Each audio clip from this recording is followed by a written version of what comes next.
The head, the tail, the whole damn thing.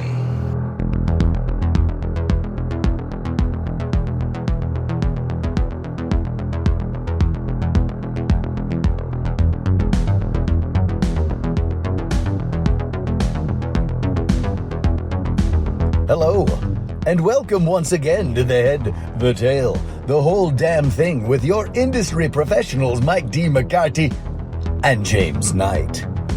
Today's episode, Sam Raimi's 1981 classic, The Evil Dead, and Lee Cronin's The Mummy. It's interesting how we have to say the director's name before the titles of all these movies because there's so many of them that are done over and over again. I mean, we could really use some new things in Hollywood, don't you think? But then again, that's showbiz. Hit it, fellas. Oh, happy birthday, brother. Happy birthday indeed. Check this out. I got a t-shirt from someone on my crew. It's a werewolf tearing open his shirt. It says, "Whatever daddy wants, daddy gets." Nice. You got that from someone in the shop? Yep, exactly. I also got this card, here, and I'll have to show this on the Instagram. Oh. That is pretty great. That's you behind a birthing rig from, what is that, like The Pit or Margot's Got Money Problems? It might actually be from Dead Ringers. Either way, it is a spread leg, completely open birth canal, pregnant belly with legs. And I'm standing behind it with my t-shirt over it, and I'm grimacing. And I'm holding the legs behind the knees, so it looks, it's stupid, right? It's great. It's awesome. Yeah, you have to put that on the Instagram. Signed by everybody in the shop. Oh, Yeah. Delightful. As you were doing that, actually I heard your fucking phone go off. So It's over there. I heard it go boop. Listen, it's my birthday. People are going to contact me. I don't know Okay, what to good tell point. Good point. Well, we picked a delightful double feature for your birthday. You know, we always do the newer release and the older movie, and sometimes that older movie is a legit classic. Hell yeah. Like And tonight. that's what we got tonight, for sure, with Yeah. Sam Raimi's original 1981, The Evil Dead. Yeah. Very Not cool. Evil Dead, The No. Evil Dead. Well, the original title was The Book of the Dead. Yeah. But one of the original, I think it was Shapiro, maybe, who helped them sell it, said, "You got to Erwin change the title, Shapiro. kid. We don't want people to think they got to read a book." Was that the reason behind it? Yeah. Good Lord. Listen, Frank, the kids don't like reading these days. Well, he wasn't wrong. Yeah, true. I mean, The Evil Dead is a pretty iconic title now at this point. Absolutely. Spawning, of course, sequels and reboots and now a continuing universe, which led us into our newer release, Lee Cronin's The Mummy. That's right. Because Lee Cronin had done Evil Dead Rise. And a lot of chatter right now that Lee Cronin's The Mummy is essentially In the same just world. another Evil Dead movie. Some people Yeah. are saying it's in the same world. Now, I saw Lee Cronin dropped like a little Easter egg with naming some characters, Sure. but I haven't heard anything from the actual producers of The Evil Dead who have said, "Oh yeah, no, that tracks. It's all in the same world." Right? Well, let's go to the internet and take a quick peek here. Professor Bixler. Yes. Now, isn't that the name of all the people in Evil Dead Rise? Yeah, maybe that's their last name of the family that lives in the high-rise apartment. Mm-hmm. But so Distant what? relative. Huh? I know, you could say, It John doesn't- Smith, they related don't to men- the Smiths from this such and such film. Exactly. Yeah. I can say a lot of shit. But people Sure. seem to be jumping on it like, oh, see, it confirms what we knew the whole time. It is another Evil Dead movie. And I think it's just got a lot of similarities, but I'm not necessarily buying it right now. But Okay. we'll get into The Mummy. And when we do get into The Mummy, since it is the new release, we will do a spoiler-free synopsis and review before we head into the lobby again and come back and ruin the whole damn thing. Hell yeah. But we've got plenty, I'm sure, to talk about with the Evil I think Dead. so. I think there's a Right? lot to talk about in this fucking classic. I mean, I love this movie. I've always loved this movie. There, I'm coming right out of the gate and saying, I love this movie, and I think this movie's a classic. I mean, you may come at this and say, this movie's kind of a piece of shit. But, if you do, and anyone else out there that's listening, if you're thinking, original Evil Dead's kind of a piece of shit, listen, it was made by college kids for Hardly like college $150,000. Yeah. Sam Raimi was 19. Yeah, everyone was 19, 20, 21. I think most of them dropped out of college. Some of Took them them years actually, to make. Some of them had to go back, and so there's like the last third of the movie is pretty much just Sam Raimi, Bruce Campbell, and a bunch of people wearing wigs Because to fill in for everybody else. It took them 12 weeks to shoot. After 6 it's weeks, supposed to be most of the 6. crew went away. And I get it. It's But a I testament love to indie passion. filmmaking. Yeah, absolutely. The passion. It was a group of kids who didn't know any better, who didn't know that, now you probably can't make a movie for that much money and doing it that way. They just went ahead and did it. And they kind of learned on the fly. on film, on 16 millimeter. And back then, there's no digital. You got to pay for film. You got to pay to get it processed. It's a whole fucking thing. Making movies is 10 times harder in 1981 than it is now.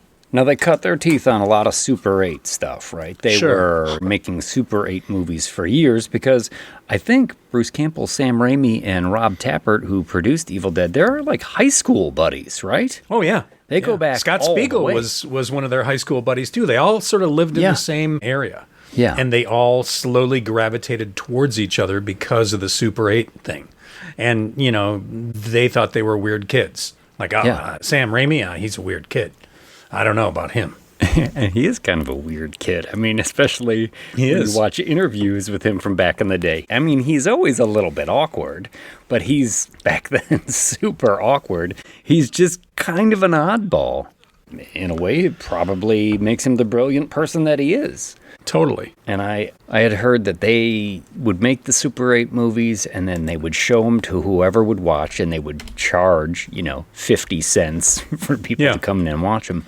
And they would make $7, make another It was one. essentially like a jump scare in one of those Super 8 movies that Sam Raimi was able to put together, and that when the audience that was there all reacted, they all sort of screamed at the same time. He was like, I want to do that. I want to make more of that. I want to make that happen. Yeah. In fact, I think it was Rob Tappert that said, drive-ins, which were popular at the time, are full of exploitation and horror and stuff. And these guys have been doing comedy after comedy after comedy because they were all into the Three Stooges. Oh, yeah. In fact, there are some noises, some sound effects in the Evil Dead that are actually stolen from tape recordings of Three Stooges episodes. Films? Yeah, they just cleaned up. So it's like, boop, you get that kind of noise or the punch or the eye gouge. Sure. They snuck a couple of those in that are actually in the finished film.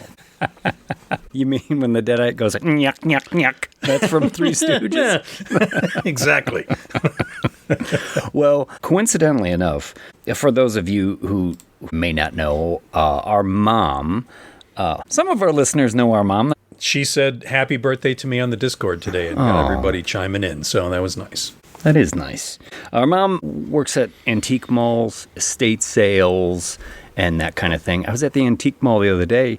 She had found an old reel-to-reel recorder, like the one that they have in Evil Dead, and a bunch of, in the boxes, reel-to-reel tapes. And she showed it to me because I'm an AV nerd, and she was like, you want to check this out? And I was looking through, and one of them, no shit, labeled The Evil Dead. So I got the reel-to-reel, and I got the tape. I loaded it up. I haven't really listened to it, but I thought we could... I'm excited. Take a little listen here. Just to see what this is, yeah. I'm gonna... This is Professor Raymond Noby, Department of Ancient History, log entry number 4. Guy sounds just like me. I believe I have made a significant discovery in my Nana's attic. Coincidence. Having explored there looking for vintage pornography, it was in an old steamer trunk that I stumbled across something remarkable. A collection of old VHS tapes. One of these, still in its protective shrink wrap, was 1981 indie splatterfest, The Evil Dead. Oh. Boldly scrawled on its facade was a phrase from Stephen King, the most ferociously original horror film of the year. Skeptical of the ravings of that cocaine-fueled testimonial, I brought it to this old cabin, where I could study it, undisturbed by the myriad distractions of modern civilization, like the movie. and far from the groves of academe. I'm going to fast forward just a Far little from the groves of academe. I'm going to fast forward here just a little bit. Splatter and a love for the Three Stooges. The Evil Dead like you were takes just a saying. familiar horror setting, a cabin in the woods and the misfortunes of the youth within, and projects it through the lens of budding auteur director Sam Raimi. Eschewing any attempt at a higher metaphorical meaning, Raimi instead uses his burgeoning talents to maximize the scares, gore, and terror inflicted by the demons summoned to harry our youth. Yeah, I'm going to skip ahead just a little bit more here. Let's see what we got. Anda Estrada. No. Let's. Don't want to summon any demons. Gonna get past that part here. Those looking for a Sounded- better quality film should probably just watch Evil Dead 2 for its mix of comedy I think I went too and far. horror. Hold on, I went too far. Hold on. I'll back it up a little bit here. This is fucking great. While noticeably low budget, The Evil Dead nevertheless stands as a lasting accomplishment of independent film, a touchstone in the evolution of horror cinema, and an interesting look at the first steps of Hollywood icons. Oh, Pretty there good. you have it. So, Yeah. well, thanks, Professor Noby. What do you think, Mike? Are you going to play this reel to the end, or are you sending this one back to the antique mall? I'm going to continuously play this one over and over again. And, it had been such a long time since I saw it. And I'll be honest, Yes. I have been sort of like, oh, Evil Dead. Yeah, I've seen it. I don't need to watch it. Well, I've played that game for years now. And then as I rewatched it, I was like, you know what? This is actually pretty good. Well, whenever I wanted to watch The Evil Dead, I just watched Evil Dead 2. I was like, oh, I'm in the mood for that. Sure. Because Evil Dead 2 is essentially got a lot of the same story beats in it. It's just more polished and funnier. So I haven't seen Evil Dead for 30 years, probably. Yeah. I've seen Evil Dead 2 way more. Sure, me too. It was interesting to head back to this one and see exactly. You're right. It's not bad. And You can see the camera and the eye of Sam Raimi. Totally. And just knowing that there was a crew of at the most 17 people and at the least 5 Yeah. during the last 6 weeks. There was 5 of them. I think as you get towards the end of this movie and some of those sequences where they were down to a skeleton crew and just him and Bruce Campbell, I think you see Sam Raimi really figure out his style in this movie. Yeah. And so when he has the extra hindrance of fewer crew, fewer actors to work with, he just relies on his instincts some more. And that's when this movie really starts to sing, I think. And that's what makes it, in my opinion, worthwhile to check out again for horror fans. Yeah. It's so well accomplished, knowing what they had to go through, knowing Oh my gosh. they didn't have a wardrobe department, that Tim Sullivan was like a fledgling makeup guy. You need to make a body part? Oh, let's just stick your arm in plaster and then, we'll put Vaseline all over your hand and then you'll be able to pull it out. I remember doing that myself. Sure. And when I did it with a 2-liter bottle and I filled it with pottery plaster and I had cut the top of the bottle off, put lotion all over my hand and stuck my hand in. What I got was a really great replica of my hand once I was able to get my hand out of the fucking plaster. Yeah. And how old were you when you did that? You were I don't know, probably 19, maybe? Maybe even 17. So not much younger than the people that actually put this movie together. No. They're just kids figuring it out, which is amazing. I heard them talking too, because they're all Michigan kids, right? And I heard Sam Raimi saying that the fact that they grew up away from either coast there was really no one around to tell them how to do it or why they couldn't do it. Yeah. So they were kind of free to just figure it out, fuck up, and end up making, in the end, a horror classic. Yeah. Well, I mean, the very first thing, they were like, okay, we need to appear like we know what we're doing. So they all bought suits, the three of them, Sam, Rob, and Bruce, bought suits, bought briefcases, Matching and held briefcases. like meetings at restaurants where like they would meet with people, or they would go to like, you know, the dentists and say, hey, you know, we want you to invest in our film. And they had like a little 1 page or 1.5 page contract that's just sort of like, you'll make X amount of money back once we make our money, et cetera, et cetera. And they had showed like some of their early Super 8 stuff. And after a while, they realized what they really needed to do was shoot a Super 8 version of this movie Like called a pilot. Within the Woods. Yeah. Like a 20-minute version. And it had Bruce and it had Ellen Sandweiss in it. And Scott Spiegel played Scotty. Scott Spiegel went on to direct Intruder. I worked with him on From Dusk Till Dawn 2. He was the director of that. Oh, cool. Sadly, Scott Spiegel passed away recently. But he was always a longtime friend of all those guys and was in all Sam's movies as like a little bit guy. These guys have always been good to each other, and they're the best fucking jokers with each other, too. Oh, yeah. And even listening to the commentary on the original Evil Dead, you know, Sam will say, you know, you see that scene where they're all in the car, right? And they're all in the Delta 88, the classic, and they're headed to the cabin. And Sam goes, look at Bruce there. I swear, I think he's drunk. Yeah, he's definitely drunk in this scene. But he's playing it normal, you know? Like, he's not making fun of Bruce. He's just ripping on him in a way, you know? Yeah, that only friends can. Well, Absolutely. It's good that they had such solid bonds of friendship when filming this movie, because it was not without its issues. You know, the cabin that they filmed in was a complete mess. It didn't have a bathroom. It had heat from the fireplace, but it got so cold at night. Yeah. The crew was staying there, just freezing their asses off. Eventually, after they do, you know, the scenes where there's just gore splattered everywhere, they'd clean up. But it was still like sticky, like Caro syrup and shit on everything. There was no running water at the cabin. Oh, God. Yeah. A problem when you're dealing with gallons and gallons and gallons of sticky corn syrup blood. Sam said they would put bottled water into a coffee maker and they would heat it up, but then you've got scalding hot coffee water. But again, you know, a bunch of like 19, 20, 21-year-olds who didn't have anybody to tell them that they couldn't or shouldn't. Absolutely. So they all just went going ahead slowly insane. And I love that. I just love that.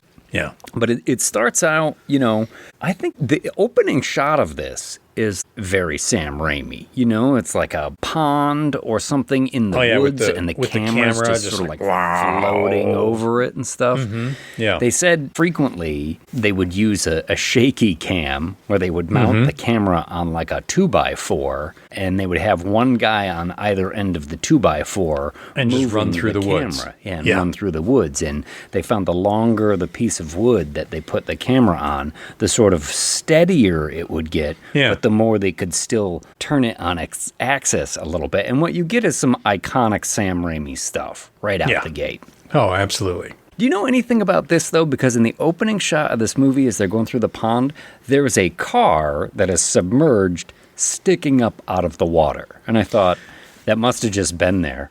It must have been there because they saw it. And they didn't have like, that money. No, not at all. They were just like, that's cool. Let's put that in the shot. It has no bearing in the movie or anything. Nor does this pond, really. No. But I hear that Sam was in a raft with the camera basically attached to his arm, like taped to his arm so it won't fall off. And he's just extending his arm out as much as he can, holding it up. And Bruce is in the water pushing the raft.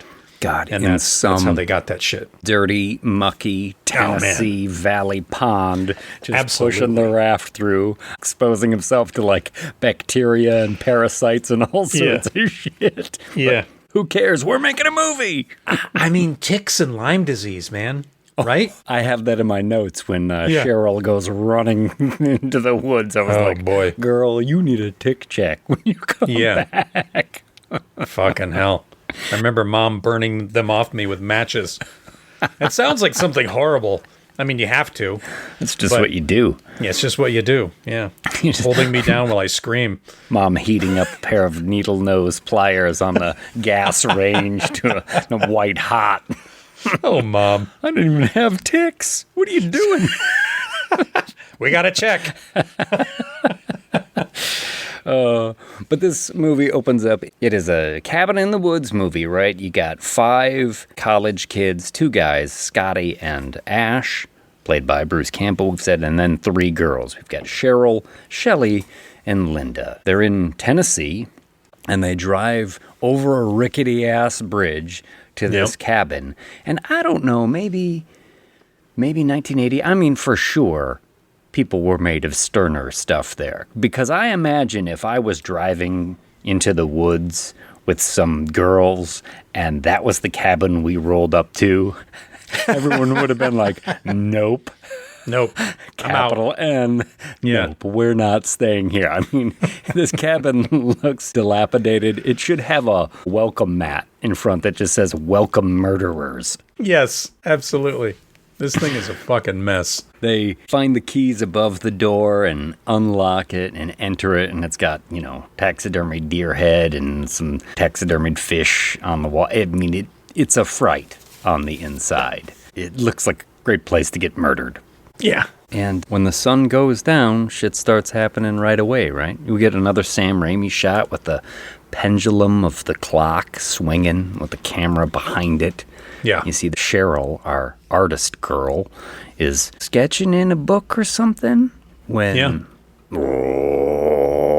whatever this spirit in the woods is getting activated, and she starts scrawling crazy sketches in the book, tearing through the paper, and essentially draws a real kind of shitty looking version of the book that will come into play later in this movie. Necronomicon Ex Mortis. Except it's not called that in this movie. He says that in the tape, though, doesn't he? No, it's called the Naturum de Monto. Oh, that's right. Which is also what they call in the 2013 remake, right? Yeah. And I think, do they not call it the Necronomicon until Evil Dead 2? Evil Dead 2, probably, yeah. Or Army of Darkness? Although, in the canon, there are multiple books of the dead. I'm not sure if you know this. The Naturum de Monto is different from the Necronomicon Ex Mortis. But then there's 3 books in Army of Darkness, and only one of them is the real one. Yeah, don't pick the wrong book. I did love in Evil Dead Rise, they have a different copy of that book that has like the teeth, sharp, thorn clasps on it. Yeah. That's a cool prop there. It is cool, for sure. But yes, Cheryl sketches this thing. This is when you get the first glance at the trap door in the main room. I mean, this cabin. Get the fuck out of here.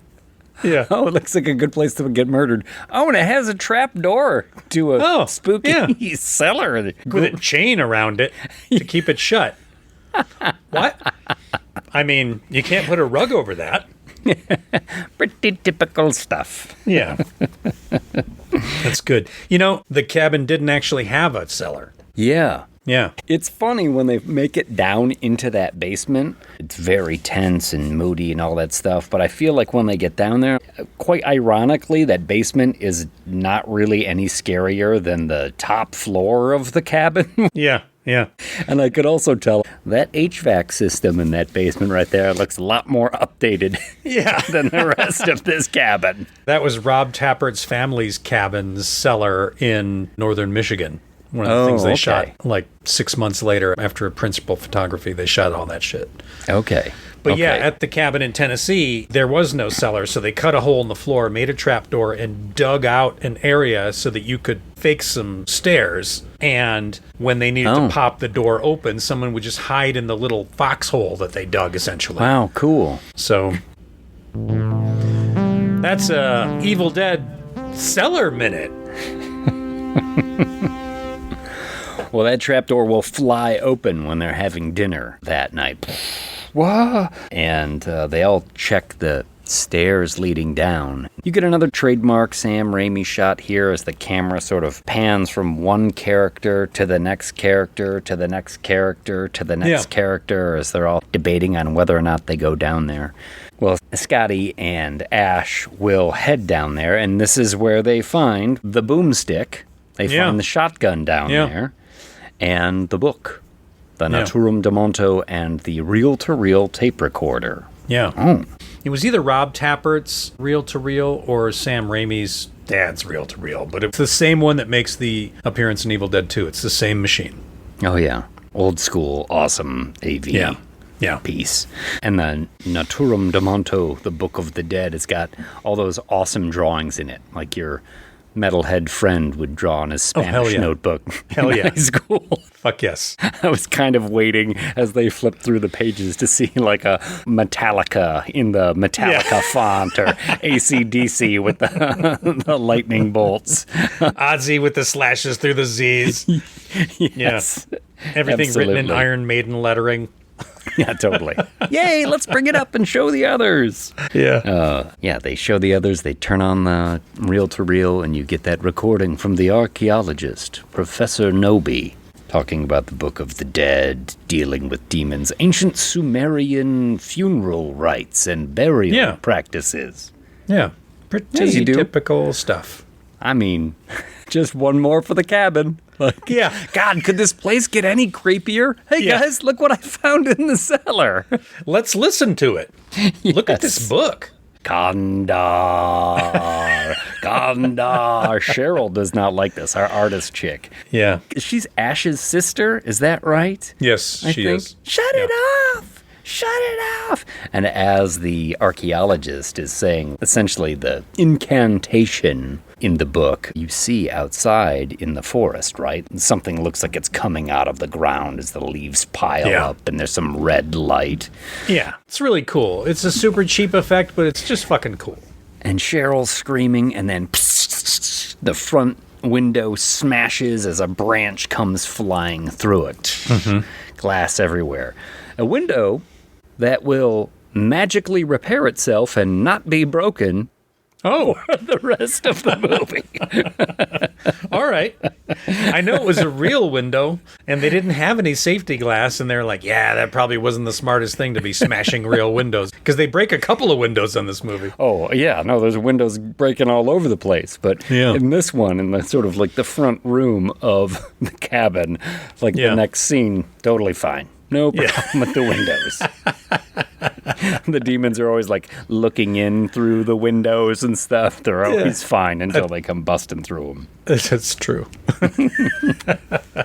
And exactly that, when the demon POV is that night looking from room to room to room, and Ash and his girl, Linda, have been getting fresh with each other, and he's giving her a necklace, and then Scotty and Shelley are in their room, and you get a little side boob. Yeah. Thank you, Sam Raimi, for the side boob. Absolutely. But Cheryl's all by herself, and she hears like, join us, join us, join. Yeah. What? She puts on her robe. Who is that? Yeah. Now, that's the first thing I'm going to do. You gotta go outside. I understand what kind of movie we're watching. You gotta check it out. You gotta make the bad decision or there's no movie. Yeah. However, Cheryl goes like a mile away from the cabin. I know somebody's out there. Show yourself. Like, she gets so far away from everybody. I'm like, Molly. Yeah. You in danger, girl. Do not go that far away from the fucking cabin. But it doesn't stop her. And yeah, this is when we get probably the most unfortunate scene in the movie. Oh, boy. Yeah. Because Cheryl will get sexually assaulted by in the woods. vines and branches. And then, tree rape, essentially. Yeah. That's what happens. And Sam Raimi, great filmmaker, not always the most subtle filmmaker. Yeah. It's funny because he can craft such great tension, but in this particular moment, it's like a mallet in the face. Like, I didn't really need to see, like, the stick right in the coochie. Yeah, no. But, I mean, to this day, and even shortly after, he admits that that scene goes too far. Yeah. And when they shot it, she didn't know that it was really going that far either, because no one's seeing anything until it's processed and put together. Yeah, right. You know, there's no playback, so she doesn't know how it's being. He's like, there's a lot of fog, the camera angle, don't worry, we're not seeing. But I mean, you see enough. It's fucked up. It's definitely a fucking fucked up scene. And this is one of the reasons that this movie got turned into a video nasty in the UK. And Sam was one of many people brought up on obscenity charges. No kidding. Yeah. No kidding. In fact, he had to, I think, travel out to Leeds to supposedly appear in court. But I think when he got there, they said, we don't really need to hear from the filmmaker. We're not interested in what his opinion is.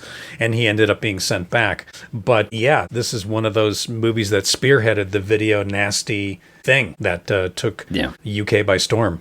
Well, the scene certainly goes too far. It certainly goes too far. There are, you do get those effects of like the vines wrapping around her wrists and things like that, of course they did it in reverse, right? They put it around her and then just pulled it off and then played it in reverse. So definitely some cool techniques and some tricks in there. This is one thing because they do in the remake in 2013, Evil Dead, they also have a tree assault scene.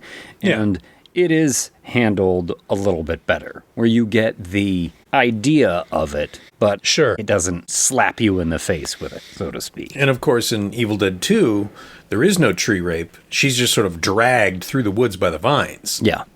Yeah. And that's a big reason why Evil Dead 2 is funny, is because they wanted to get away from the seriousness of what almost got him in trouble, essentially. Yeah. It is unfortunate, and like watching it now, because we always watch these movies twice, I was like, I'll just kind of skip over this part the second time. I don't really need to intense. See it. It's intense. It is. For sure. Well, Cheryl runs back afterwards, obviously traumatized, gets back to the cabin. Ashley, I want to go right now. And he's like, oh, come on, Cheryl, I don't know what happened, but it can't be that bad. She's like, the trees are out to get us. She's hysterical.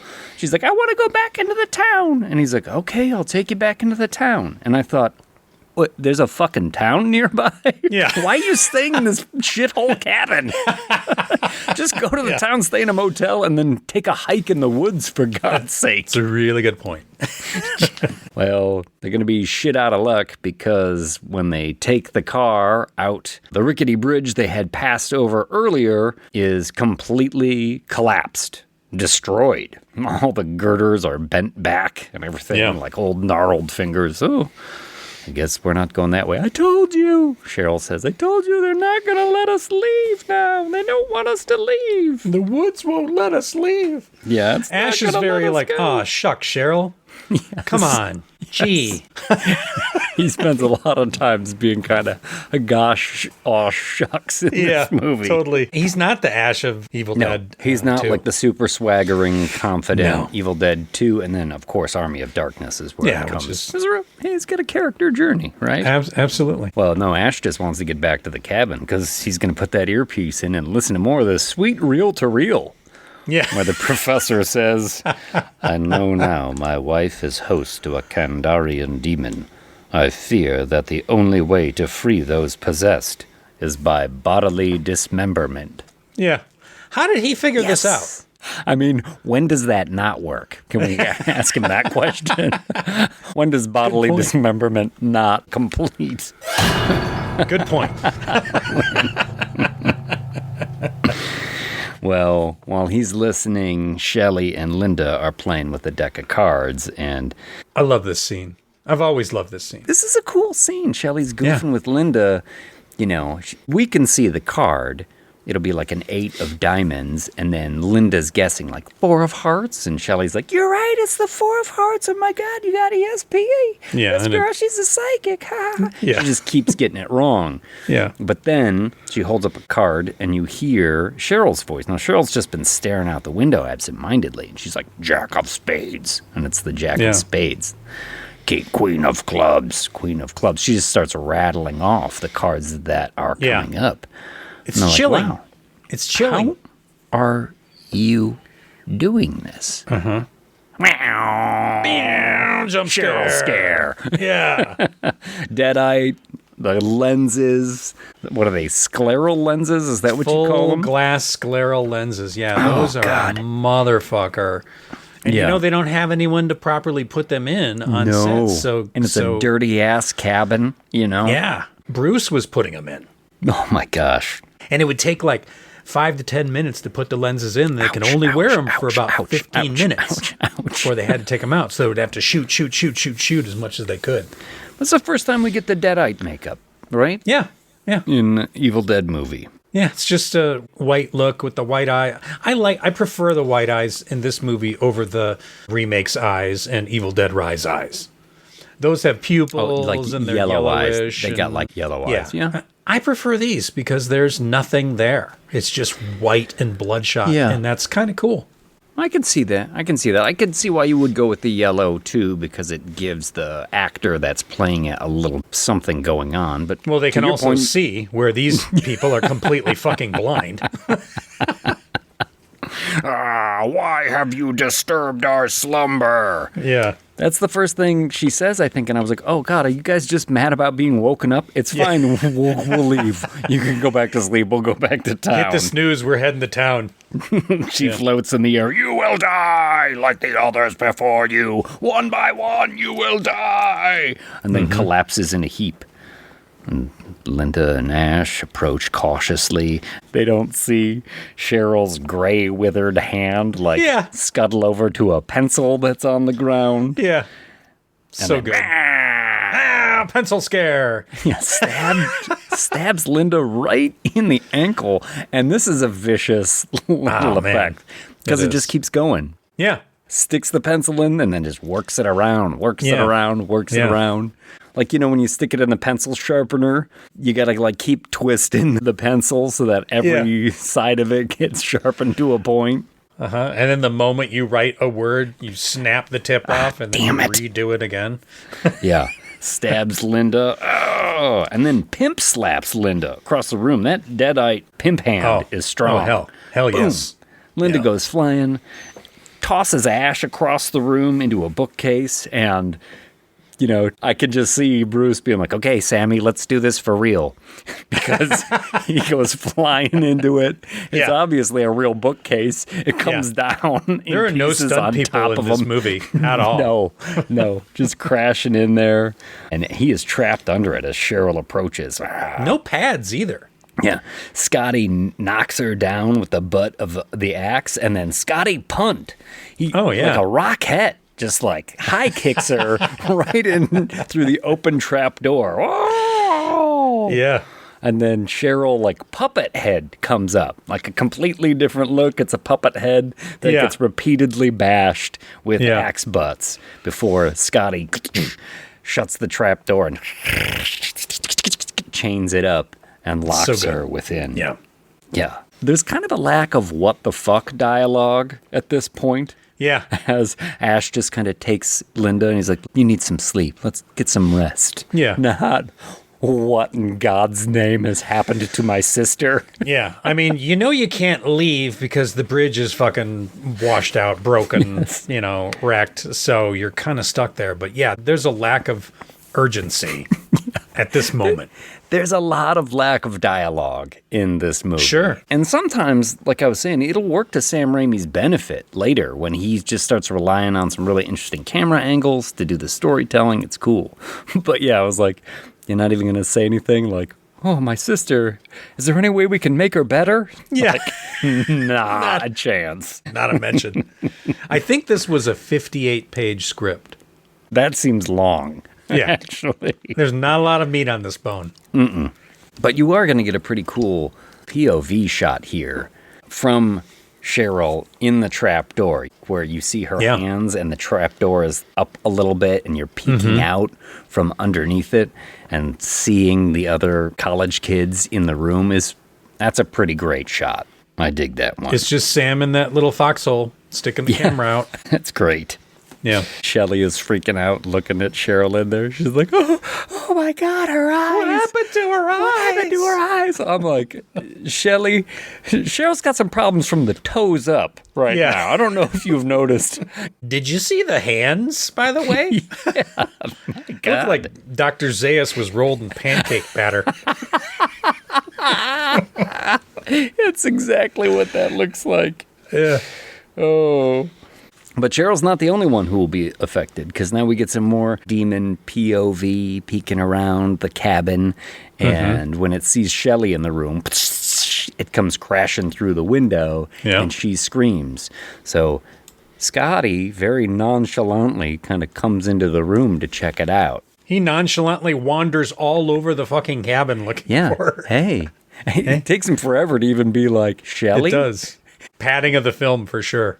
Goes into the bathroom, pulls the shower curtain, no one's there. He also gets a haircut in this moment. Don't know if you noticed that, but Scotty's like long hair that covers his ears. He pulls the shower curtain back and you see Scotty and you're like, oh, noticeably shorter hair. Oh, that's good. That's so good. I didn't notice and I love that. Don't worry, it'll grow back very quickly here. Yeah.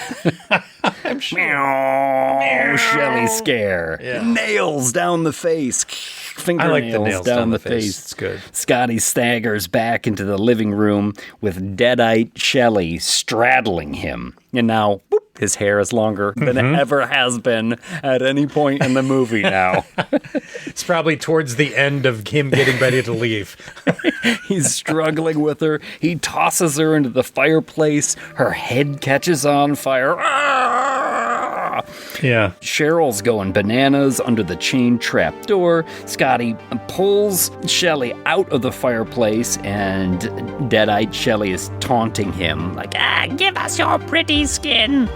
Kind of a Deadite staple, right? Sure. You know, always taunting him, teasing him. And it's something it has in common with our second movie, too, that I don't necessarily love about Lee Cronin's The Mummy, but we'll get to there. it.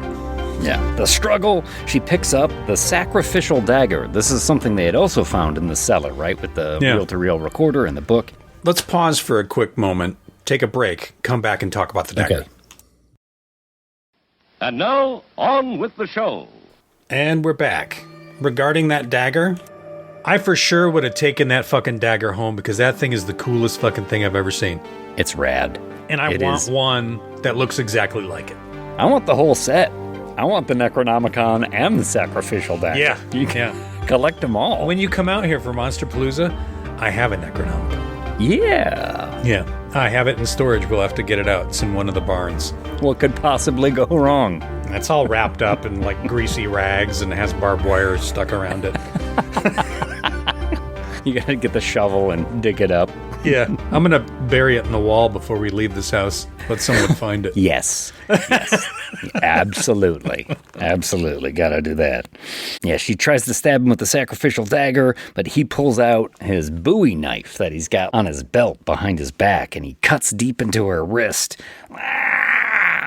She recoils and starts gnawing, and she just kind of bites her own hand off. Yeah. I always found this to be fascinatingly horrible when I was young. Oh, this is so gross. Yeah. And then he ends up picking up the sacrificial knife and burying it in her back, and she screams and twitches, and blood and white goo spurt out of her face and the stump on her arm. I mean, foot on the horror accelerator all the way. Yeah. Yeah. Yeah, from the moment Cheryl's calling out the cards to the end of the movie, it does not fucking stop. It's great. But we're not done yet. Ash has been standing there like, oh, the whole time holding the axe. And Scotty takes the axe from Ash. He gets a haircut again in this moment. Chop, chop, blood on the camera lens, chop. Seeing Scotty's red. got a punch card at Supercuts. Oh my gosh. He just Bo Ricks the shit out of her. And it's a bunch of twitching pieces on the ground, and it's kind of funny. It is. It is kind of funny. In a Grand Guignol kind of way. It's just a bunch of twitching body parts. Yeah. In pools of blood. And all Bruce Campbell has done is made a lot of faces. At one of the original screenings, when they had the film finished and they showed it to all the investors, one of the investors said to them afterwards, I thought you were going to make a horror movie, not a comedy. Oh. And he was kind of annoyed. Well, and they thought, what the hell? I mean, this is a horror movie. It's not very funny. Sure, it does have the sort of hint of the Three Stooges at times, and just not like the second one, of course. But I think his filmmaking style just needed a little bit of a tweak to turn it from this like over the top gore to like over the top comedy. Yeah. You know, like I said, all the movies they made before this, all the Super 8 movies, besides Within the Woods, were comedies. Well, Ash says, what are we going to do? Scotty says, we're going to bury her. Yeah. So they drag her out to the front yard, and they dig about a 8-inch trench. Yeah. Is that what we're going to do? Like, if we're at a cabin and someone goes crazy and we kill them, we're not just going to put them in the corner or not touch the crime scene or anything. No, we're going to get our fingerprints all over everything. We're going to bury her. I don't know if that's a great idea. Shallow grave, makeshift cross. Whew, that was tough. Yeah. I mean, grave digging, not an easy job, but these guys pull it off a couple times in this movie. And That's right. Don't even break a sweat. No. But Scotty's like, see ya, Ash. I am out of here. Take care of your girlfriend. I'm gone. Yeah. And Ash goes to check on Kind Linda. of a dick move, to be honest. At least he buried the body before he left. At least it wasn't like, you take care. What are we going to do? I don't know. What are you going to do? Yeah. Just I'm out. gets in the car and drives away. Yeah. I mean, what would you do in this situation? The last thing I want to do is leave by myself in the woods walking in the middle of the night. Oh, he's already been to the bridge and seen it all busted up and that the bridge is down. Yeah. So, yeah. Well, Ash knows the bridge is down, and he's told Scotty. Scotty just knows fucking Cheryl's a fucking thing, and Shelley's a fucking thing, and... He just killed his girlfriend, and you take care of yours, Ash. So he goes to check on Linda, and he goes into her room. She's asleep, and he lifts up the blanket, and he sees her foot where Cheryl had stabbed Linda with the pencil. And we get a good little sort of like time-lapse disease. Little frame-by-frame animation. It's cool. I like it. It's very cool. I totally appreciate this effect. You know, you don't see this kind of thing anymore, and I think it looks great. I think it still looks great. That was done on a stand-in months and months and months later. And it took such a long time that she was just kind of agonized because the foot doesn't fucking move. They locked that foot into place, and she did not move that foot for hours and hours and hours. Oh, wow. And they said by the time they were done, she was kind of exhausted and just sort of rolled over and puked. Oh, wow. No shit. Yeah. That's amazing. From not moving. Yeah. How strange. That's sometimes you gotta shake a leg. Or not. Hollywood Minute. Oh, well, as soon as that spreads, Linda sits up cackling, the lenses in her eyes. Yeah. The laughing is one thing I remember about this movie. Like constant relentless laughing of the Deadites. Yeah. It gets to be a lot in these movies, actually. To the point where, like, I want them to get chopped up just to stop the laughing. Sure. Yeah, Linda has now got the Deadite curse, but she's not coming straight at Ash. Ash kind of backs up to the door, and this is when Scotty practically falls on him. He's been out in the woods. Now, we didn't see Scotty's tree rape, but I can only hope that it happened. I only hope that Sam Raimi spread the love around on this. He does have a branch stuck in his belly, for sure. Yes, he is all sorts of fucked up. He's got a compound fracture on his wrist. Mm-hmm. His face is all messed up, and there's gouges and stuff in there. Yeah, these were things that the ratings board hated, too. Yeah, you're going to be all right, Scotty. You're going to be all right. And he's like, Ash, it's not going to let us leave. We're all going to die here. Come on, Scotty. There's got to be a way out of here. There's a trail, but the trees won't let us. They're alive. And they've got huge dicks. And Scotty dribbles up blood.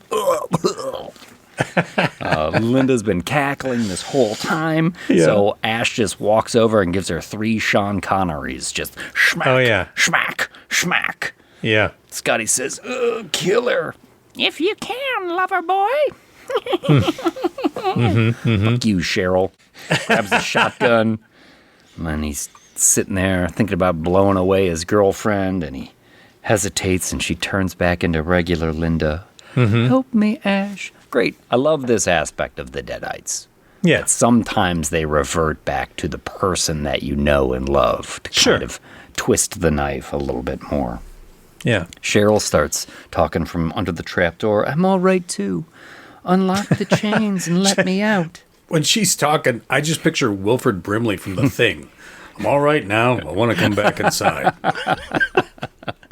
I hear things out here. I hear strange things. Well, he gets close. Ash gets down towards the trap door, and then Deadite hands erupt from beneath the trap door. You bastards! Yeah. Why are you torturing me like this? Why? With some, like, William Shatner level so angst good right now. Yeah. He's turning it up to 11 for sure. Linda's still laughing, so Ash drags her outside by the feet, making sure that she's pulled into the circle of light that the lighting instruments have shown on the front lawn of the cabin. It's like just a spotlight of light there, and he drags her in there. I remember one of the exterior cabin shots. I was like, there's a movie light and there's a movie light. They're right there. They're right there in the frame. Does the cabin come with movie lights? I'm curious. I'm asking for a friend. Is that on the rental agreement? Don't burn out the movie lights? And then we get this scene where Ash goes back into the cabin and he's talking calmly to Scotty and he's pouring some water into his mouth and he's like, So "Hey, good. Scotty, sun will be up in an hour and then we can all leave together. You, me, Linda, Shelley. Oh, not Shelley. She... ...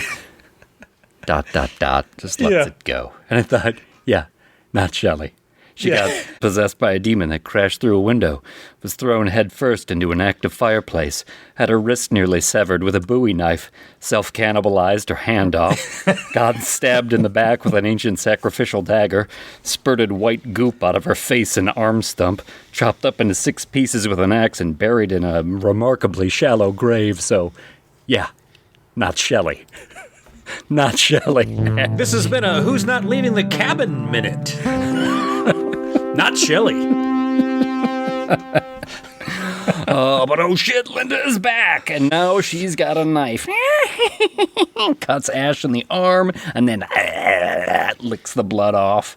Melee ensues. She brandishes the sacrificial dagger. He twists her arm back and throws her down, and she falls on it. More blood, white puking mess all over herself. Tons of fun. Yeah. Hard to clean up. This is the messiest movie. This cabin is fucked up.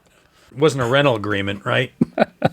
I mean, let's face it. When they first got to the set, the cabin was even more fucked up, right? And it had cows living in it. Yeah. So it was, every room was full of shit and dirt and leaves and like the doors weren't even... They had to rebuild This place looks great. We'll take it. Yeah. That's why they shot all the road stuff and all the exterior stuff first, because whoever wasn't working on those scenes was working on trying to get the cabin ready for like 3 or 4 days from now. Oh my gosh. Yeah, I had heard too Sam Raimi talking about washing his hands in the hot coffee water to get the sticky Karo syrup off it. Yeah. And then he would pick up the camera, and the camera was all sticky. Yeah. It's just like, oh, God. Yeah. There was all just these no way to rented get cameras shit clean. from like Wayne State University, right? I think Tim Philo, is he the cameraman? Oh, maybe. I think he was a teacher or worked in that department at Wayne State. And so when he left at Christmas time to go back, like, 6 weeks of shooting, I'm done. I got to go back home. They were like, can you leave the camera? And he was like, and they're like, come on, we don't have a backup. Because, Sam had his own, right? Sure. Yeah, I don't know. As long as you guys promise not to use it. Oh, yeah, no, it's just for a backup, just in case. Sam said as soon as he got out of sight, he was like, break out that camera because we're using it. Yeah, 100%. 100%. Okay. Yeah, of course. Of course we're going to use it. When you're that far down deep in the shit and you're going to try to negotiate with the desperate man, like, you're not going to use this, right? Like, oh, no, I won't. I promise. Pinky swear. Yeah. When they returned that camera, it was fucked up. Oh, I'm sure. Yeah. I'm sure. Now, all the original investors in this movie all made their money back times 3, I think. Yes. It did very well. So hopefully everyone involved was made whole again, and then some. I think just about everyone made money except for the main guys. Oh, yeah? They didn't really make much at all. Not at all. Because all the money went back to like investors and paying off the loans and all that kind of stuff. Yeah. But it was the springboard for their careers. I was going to say, they made a career out of it, so. Yeah. Everybody's happy. Everybody's happy. Well, Linda has attacked, and now Ash drags her out again, after she's puked up all the blood and landed on the sacrificial dagger, and he takes her into the workshop, and we get a little Sam Raimi mechanical montage. Yeah. Chains moving and wheels turning and winches and cables being stretched, and it's great. This is something that he still uses to this day, and he does this very well. Do you know who edited this scene? Is this Ethan Cohen? Joel. Oh, Joel Cohen. Okay. Yeah. This is the one scene, Joel Cohen, who is, Joel and Ethan Cohen, everybody. Joel Cohen was like a young friend of Sam's. And I think they met at college. Yeah. And wanted to be an editor. So he is an assistant editor on this movie and edited that scene in particular. I didn't realize he edited this scene. Yeah. I did hear, though, that when this movie was going to do its premiere at the Redford Theater in Detroit, everybody was coming to see the premiere and something happened to the print, and they didn't have a print of it. Really? They had a print of it in New York. Joel Cohen was there, so they called Joel, who was working as like a clerk at Macy's or some shit, and they're like, you need to drive to Detroit like right now. Put that print in the car. And so he ended up driving. You got to be there before we're ready to show it. He just drove there, and he got there like hours before the premiere was set to go on. They got the print of that movie so they could show it that night. That's pretty great. I fucking love that. This has been a Cohen and Raimi Hollywood Minute. Of course, in our other episode, we talked about how they were roommates, too, for a while. Yeah, that was in the Misery episode. Yeah.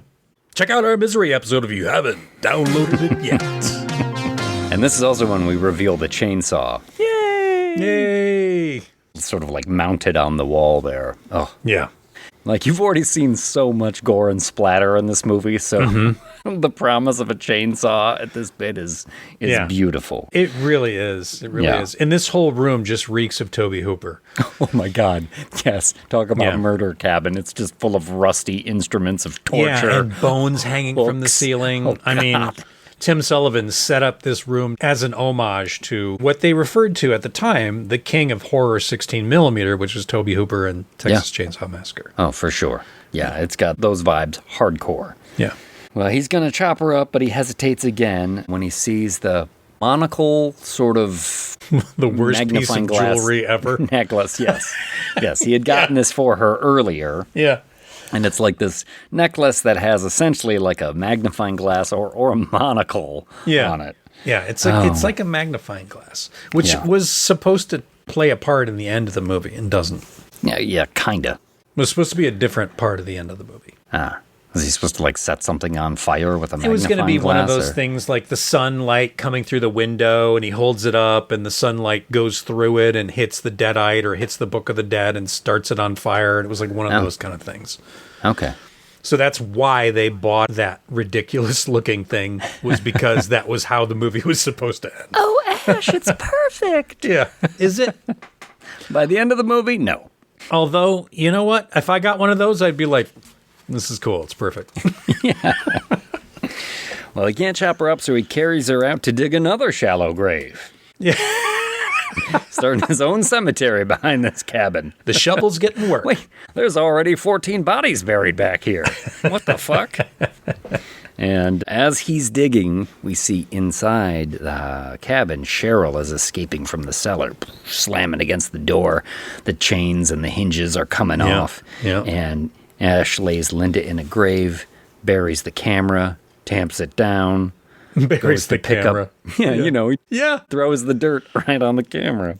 Which was absolute fucking luck, the way it just covers everything but the little piece of him. Yeah.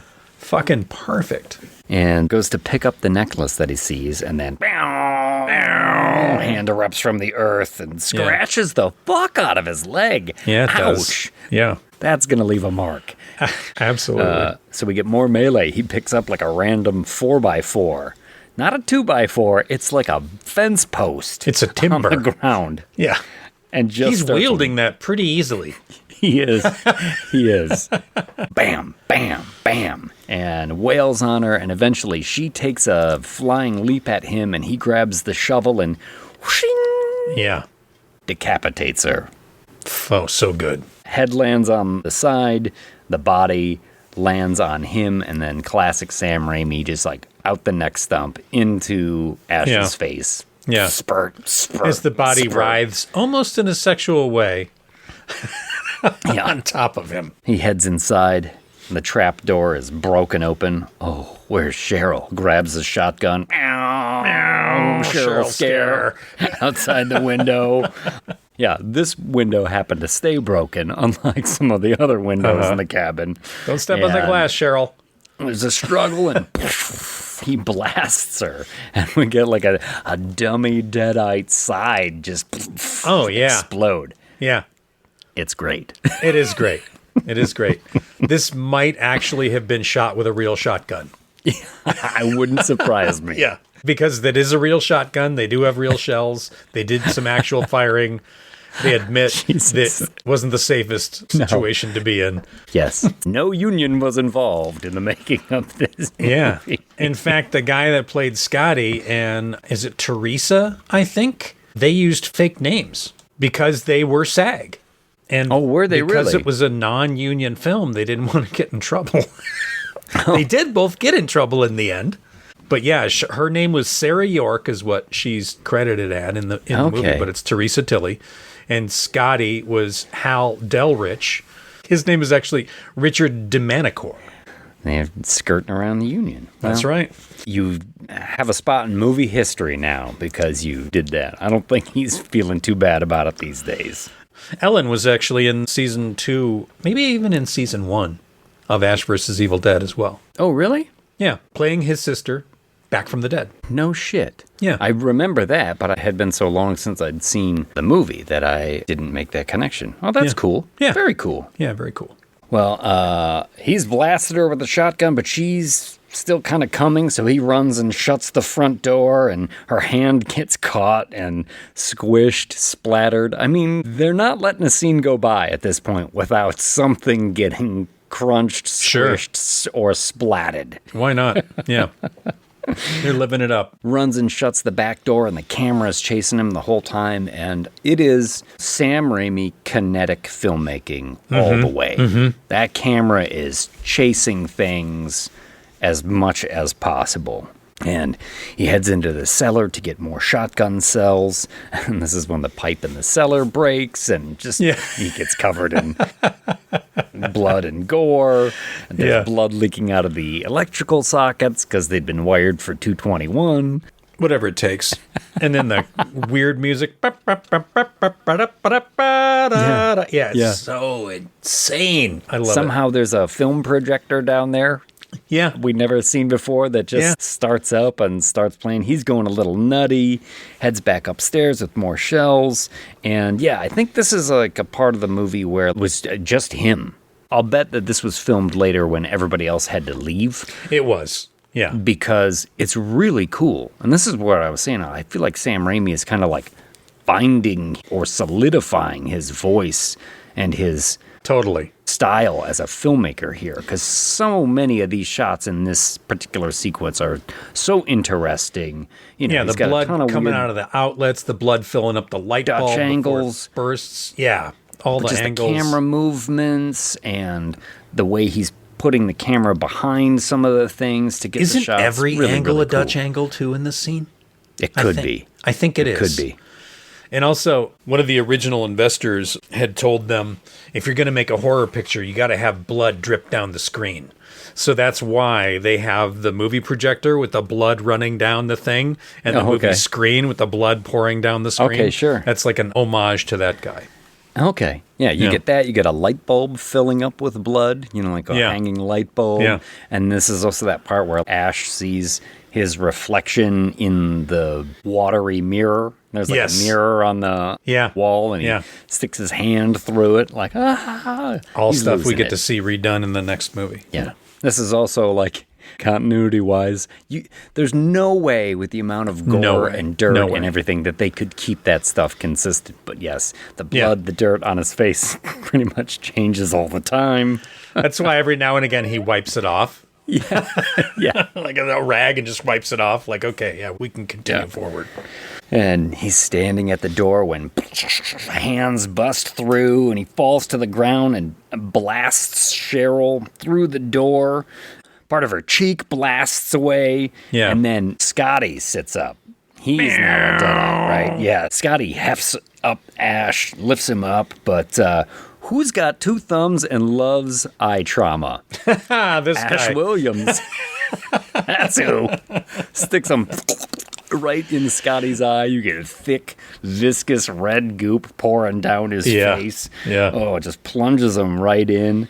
And this is when Ash notices that Scotty's smoldering a bit. And it's because the book, the Naturum de Monto, is near the blazing fireplace. Mm-hmm.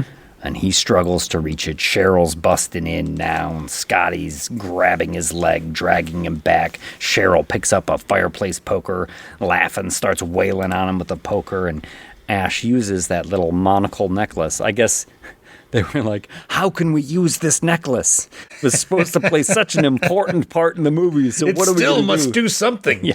So he uses it kind of like as a little grappling hook to catch the book, pull it into his hands, and then throws it into the fire where Yeah. it starts screaming and wailing, and we get a lot of stop motion craziness right now. What do you Yeah. know about this part in it? Because both of them kind of disintegrate, and the book goes nuts and kind of disintegrates. They're doing some really cool stuff here. Obviously, there's a lot of stop motion animation. Bart Pierce was a guy. They shot it in, I want to say it was either Sam Raimi's basement or someone's basement in Michigan months and months and months later. And Tim Sullivan, who did the makeup effects and stuff and was the art director and the guy that, all around whipping boy on set, was there as well. He must have had such a shit job in this movie. Oh, so man. many shit jobs. Oh, fucking nuts. Literally shit Apparently, jobs. at one point, he was living in like the laundry room because they rented a house where a lot of them stayed, and then they would drive back and forth to the cabin. And he was living in the laundry room at the house, but he had all these like props and like chicken bones and stuff. And there was this horrible smell. And like they thought maybe it was him, like he wasn't bathing enough. But it turns out it was like rotting chicken stuff that just happened to be in the room because he was using like the bones and shit. Man.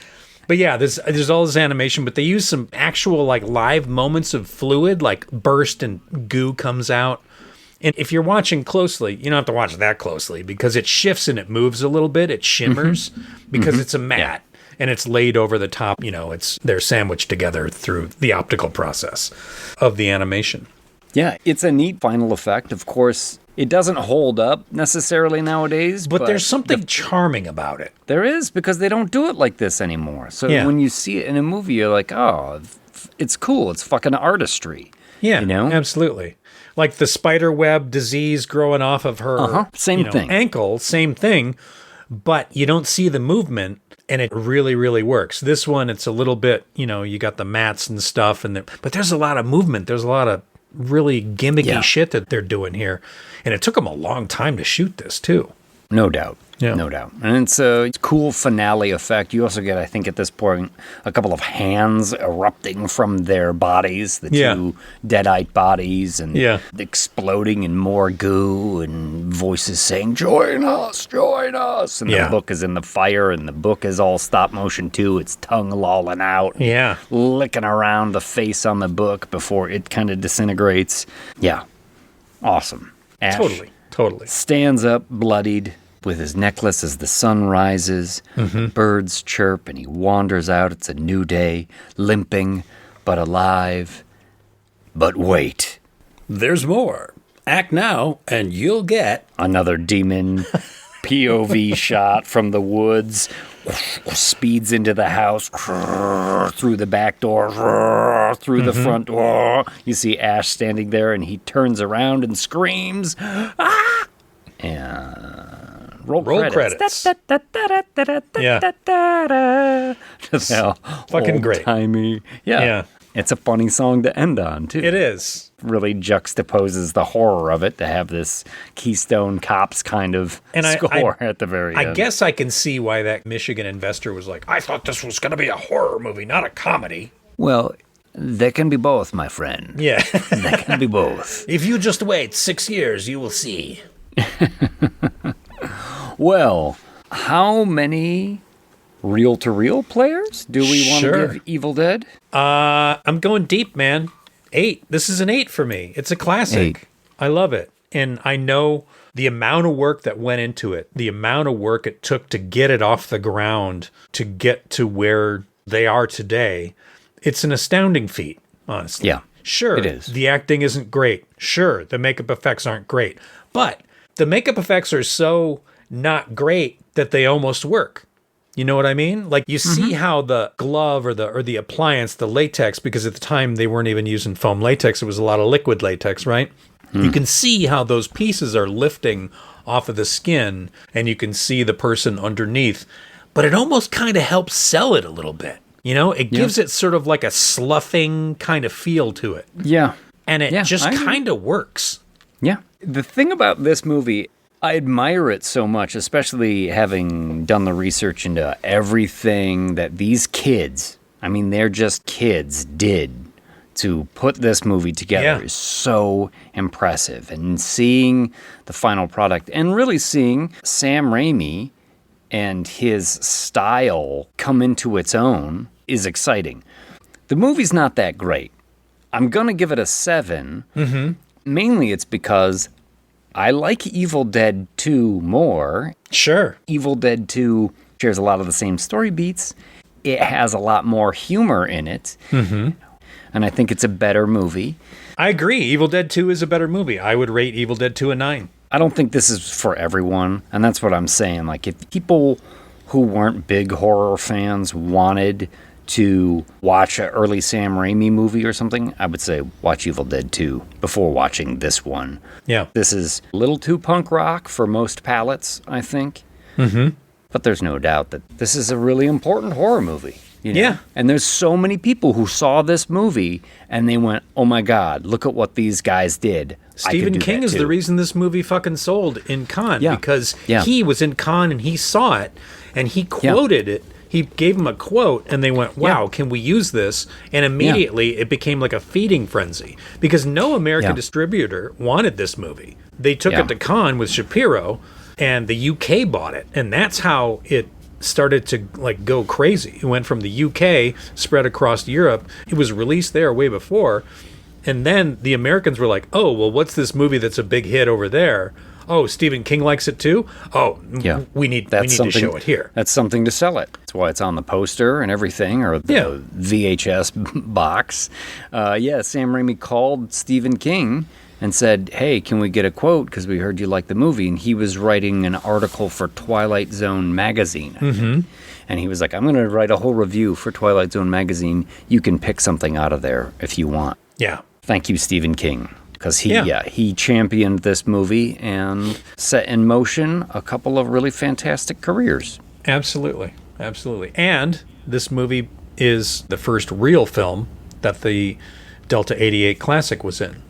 Yes. And since then, I think it's been in every single Sam Raimi movie, including Quick and the Dead, where it was stripped down and they built a wagon around it. Really? That's what I hear. That's what I hear. Okay. I'm going to rewatch Quick and the Dead and see if I can spot an oddly shaped wagon. Recognizable. But yeah, it was Sam's actual car, and apparently he still owns the same car this day. He's gotten other ones to crash and drop, like in Evil Dead 2, dropping it from the sky and crashing into the ground, which they reused in Army of Darkness. And Nice. Yeah. I love it. It's a fun watch. I actually had more fun watching it than I expected. Yeah. Because like I said, I always just defaulted to Evil Dead 2 if I was going to watch one of these movies. And seeing this one again, I'm like, it's gritty, it's raw, and it's kind of an amazing accomplishment that they pulled this thing off as well as they did. Let me quickly ask you this. What about the 2013 remake? I actually like the 2013 remake just fine. The thing about Evil Dead to me is that I don't find the story that great, really. No, I mean it's very simple. Cabin in the woods, demons, What makes Evil Dead special is Sam Raimi's direction and camera work. What makes it special is being like, wow, there's somebody here that has a voice that is stronger even than this whole movie. Like, there's something special about the way this is all coming together. He's a real artist, for sure. That's what makes that movie cool and fun to watch. I thought the Evil Dead remake was fine. I actually appreciated that they tried to put like a addiction narrative on top of it. They tried to make it about something a little bit more than just a bunch of college kids getting killed in a cabin in the woods. Yeah. It's got some really great effects in it. It's got some really over-the-top, awesome stuff. It doesn't have any of the charm or comedy or smiles. It's definitely a brutal movie from beginning to end. Yes. But I like it too. Some stuff I hate. I'm not a big fan of, like, you know, killing your sister and bringing her back from the dead with a fucking battery and stabbing her with turkey basters or meat thermometers. I mean, that's all pretty dumb. I forgot about that. Yeah, that is kind of dumb. But I do like, as far as like the addiction narrative that runs through it, I like the story of like, here's the woman who is struggling and she ruins her whole life and destroys all her relationships before she can get clean and walk away at the end. Yeah. It's a bummer of a story, but I thought that probably tracks for a lot of people. Sure. And that was Fede Alvarez. That was what sort of springboarded him into like Alien Romulus and other stuff. Yep. And I do love the Rain of Blood. That's just fucking straight out of Slayer. Yeah. And I enjoyed Evil Dead Rise as well. Sure. I like how that expanded the lore. I mean, it was a little goofy. It was like, it's an earthquake, and oh, what's this down here? It's all. But I loved the fact that the kid was like a DJ, and he's playing the records on his turntable, and essentially fills the reel-to-reel spot of Evil Dead movies. So summons the demons there. Also, a humorless movie. Completely humorless. Also really bleak. Did you see the trailer for the new one? Yeah. I did. I saw the teaser in front of Lee Cronin's The Mummy. Okay. And that teaser is intense. It is. Yeah. That is fucking intense. Like all one shot, right? Yeah. Are we going to review that one with Evil Dead 2? Oh, maybe. We could. Okay. But I could talk about Evil Dead probably all night. Yeah. But we need to step into the lobby and come back and talk about the Evil Dead adjacent? Yes. Lee Cronin's The Mummy. Lee Cronin's The Mummy. Yes. Let's head into Lee Cronin's The Lobby, and we'll come back and talk about Lee Cronin's The Mummy. Okay, sounds good.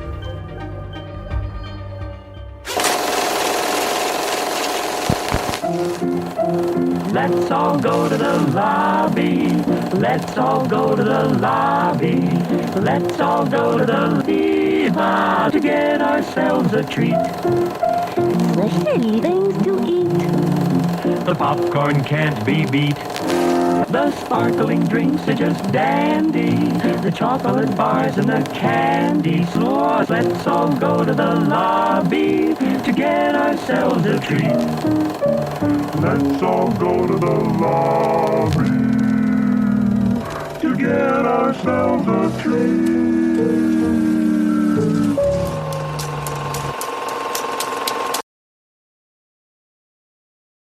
And we're back.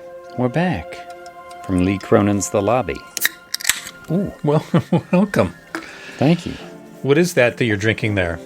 It's a sparkling water. It's a bubbly Cronin sparkling water. Lime flavored. Bubbly. Well done. I just had some Sarah Lee Cronin's mummy cakes. They were delicious.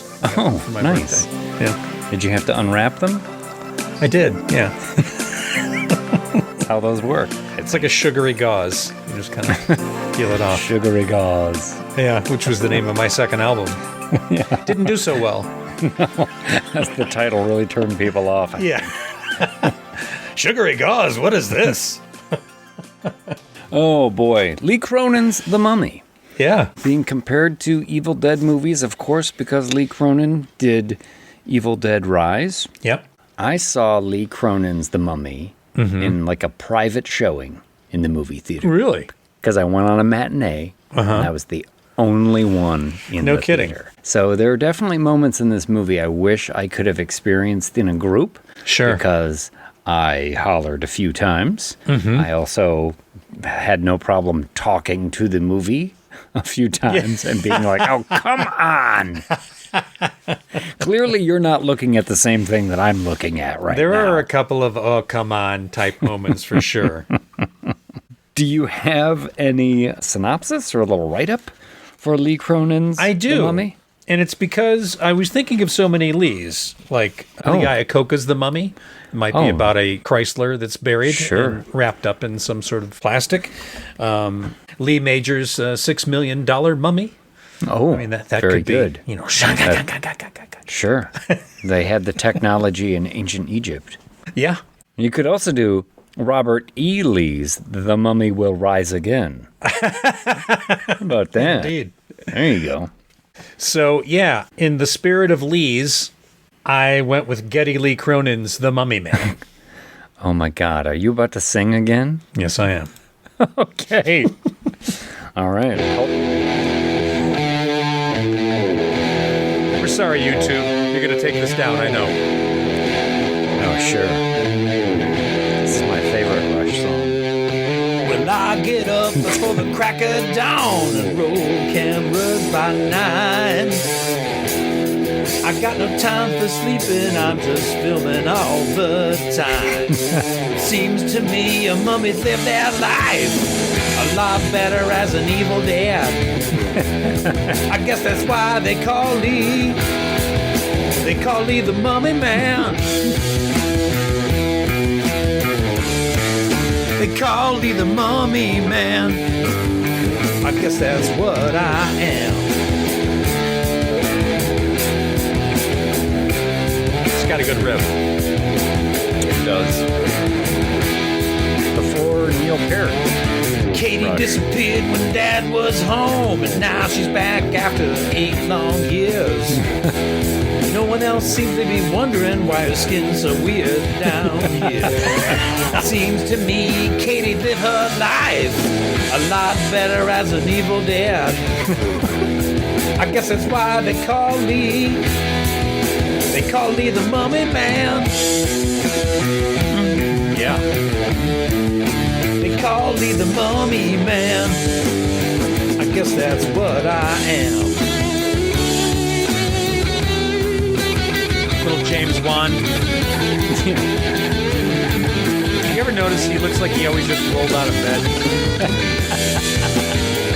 His hair is just a mess. Oh, yeah. Being interviewed. Yeah, I think these things are scary. It looks like you were just fucking scared.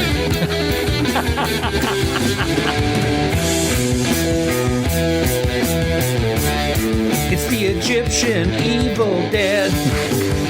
I guess that's what I did. I had to make the song show out. Yeah. I cut a lot out of it. Boy. We can't sit here for 6 minutes. Evil Dead Rise, what I came from. Blumhouse is where I went. We shot this in Ireland, friend, where the horror shadows are bent. Not doing Brendan Fraser again. Nail clipping and the skin is rent. I guess that's why they call Lee. They call Lee the Mummy Man. It's the Egyptian Evil Dead. I guess that's what I did. They call me the Mummy Man. Egyptian Evil Dead.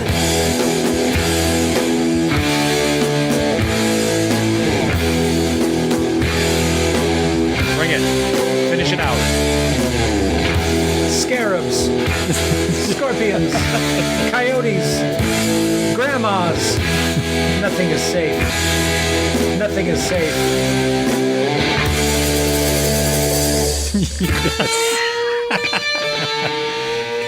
So tell me, James, what did you think of... Play Lee Bird. Lee Bird!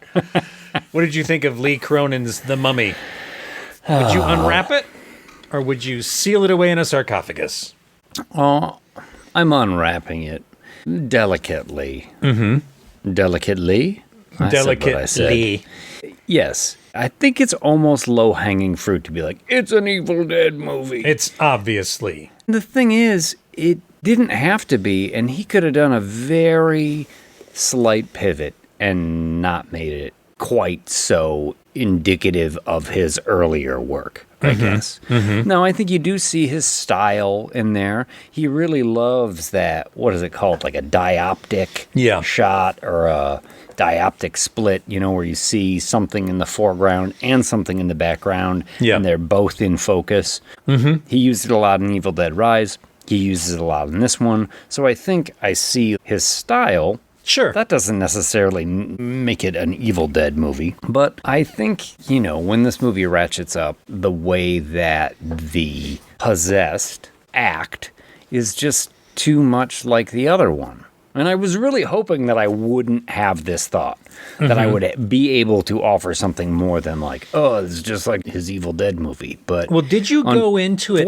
knowing anything? Because I went into it not knowing anything, only having seen the trailer, and I thought it feels a little Evil Dead-y, but I didn't know that the movie was going to get to the extent that it does. Well, here's the thing. I didn't see Evil Dead Rise till after I watched Lee Cronin's The Mummy. Okay.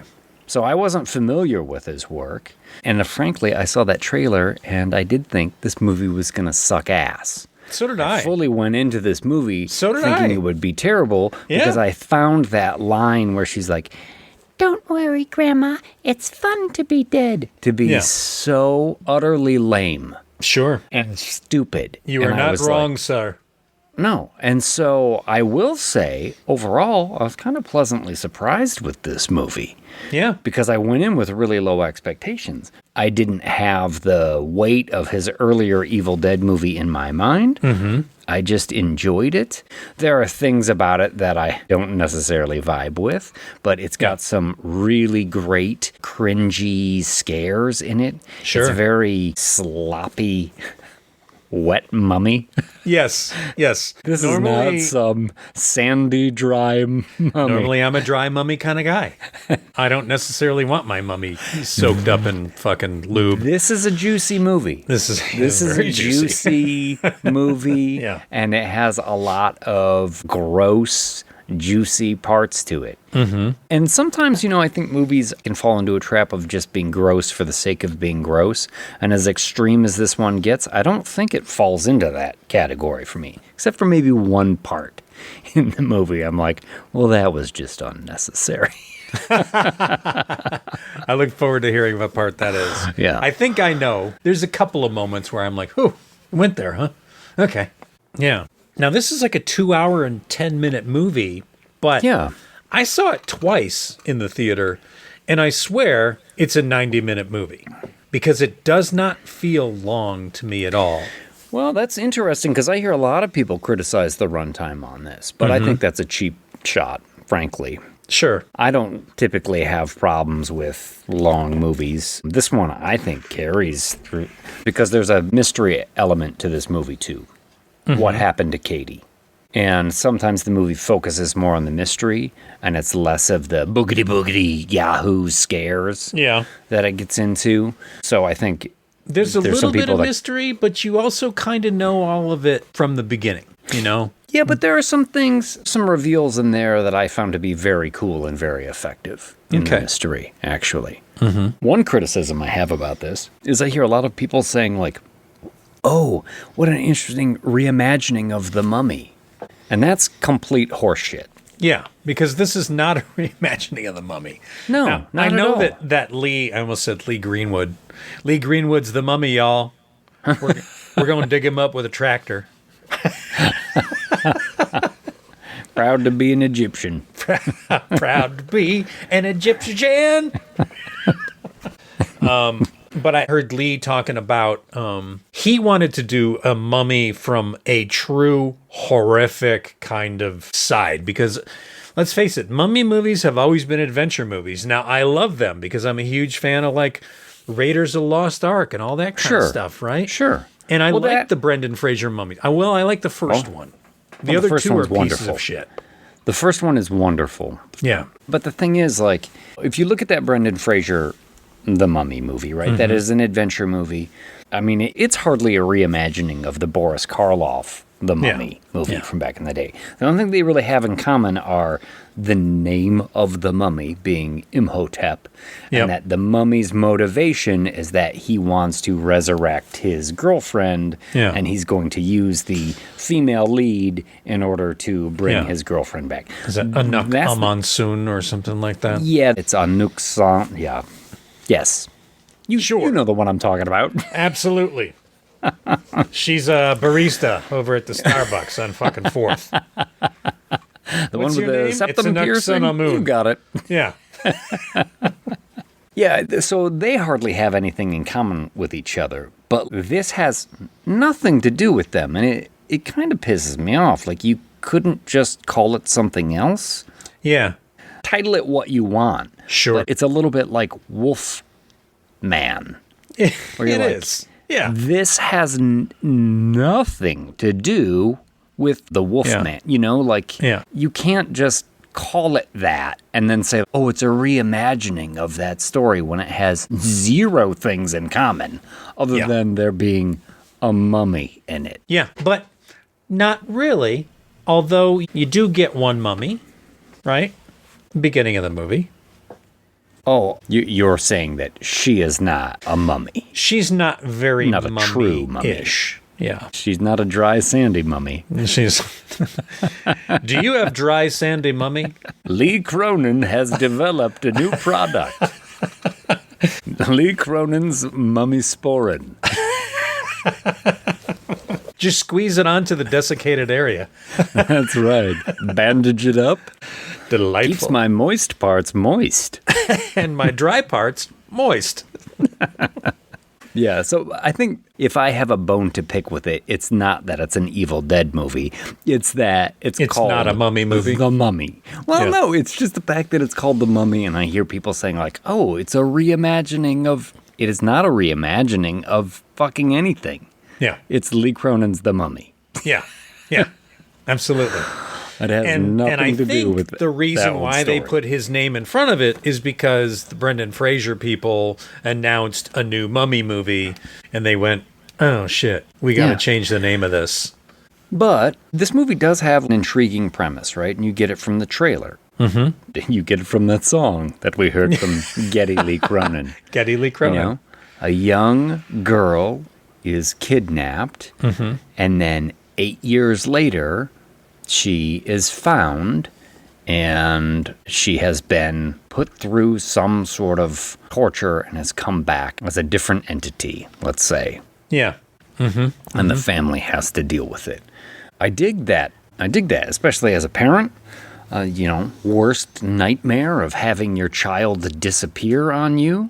Yeah, I wondered about that. I figured as a father with a young daughter... those elements of this movie would probably speak to you. Oh, yeah. Terrifying. I will say, I criticize this, is that this would never happen to an American kid. Because they're in Egypt in the beginning, and she gets kidnapped. And I was like, there's no way the people who are behind all this would kidnap an American kid. They kidnap an Egyptian kid, it's Egyptian news, and it's just another... Nobody fucking cares, yeah. You kidnap an American kid... It's a State Department overseas, thing. It becomes international news. Absolutely like there's no true. way they would want that kind of heat. Yeah. So that's a good point. I didn't think about that. Yeah, but how skeptical am I going to get? How much do I really want to like dig into this? Be like, this isn't realistic. Yeah. You mean the movie lied? Yeah. Well, what are your thoughts on it before we wrap into a review on Lee Cronin's The Mummy? Like you, I went into it expecting an absolute piece of garbage. And sure, a lot of people don't like this movie, and a lot of people are trashing it. But I think there's just as many that like it and that are saying, this movie swings for the fences. It's fun. It's very Evil Dead. It's very spooky. It's very over the top. So yeah, I went in thinking this is going to be terrible. And last third of the movie, I was like, wow, okay. Enough that I did not even bat an eye at, like, I'm going to go see it again. Okay. You know, I used my Regal Pass. Thank you, Regal. Please sponsor the us. show. And yeah, went again after work one day and saw it again with another 6 people because there were only 6 people at like the 420 showing. There are definitely some visuals in this movie that will stick with you and that people will talk about. Even if they hate the movie, there's some stuff. There's Absolutely. one particular moment that has a real... it's a real nail biter? Yes, it is so intense. Yeah. Well, I talked to Aaron Tuchin, whose makeup effects company handled all the Katie stuff. And so I have a little bit of information about that. When we get into the spoilers, I'll talk about it. He's not the only one that worked on this movie. There's a couple of other makeup effects companies that handled the stuff in Ireland and the stuff in Spain. Because it's funny, this movie takes place in Egypt and New Mexico. Now, I don't know what it's like to shoot in Egypt. Usually things that are supposed to be in Egypt are shot in Morocco. And New Mexico actually has really good tax breaks, so a lot of stuff in the States is shot in New Mexico. But this was shot in Ireland and Spain. Huh. Even the stuff in New Mexico wasn't shot in New Mexico. That is surprising to me. Yeah. Huh. Maybe there was a day of exteriors, like when the car is out in that butte and they're at like the pizza wagon or whatever. Yes. Yeah. And I think like that's shot in New Mexico and nothing else. Or that might have actually been shot in Spain. Yeah. I remember when the family moved from Egypt to New Mexico in the movie, I thought, wow, they really like sand. Yeah. This family. They really like things that are dry and dusty. Yeah. Too bad their daughter doesn't. Yes.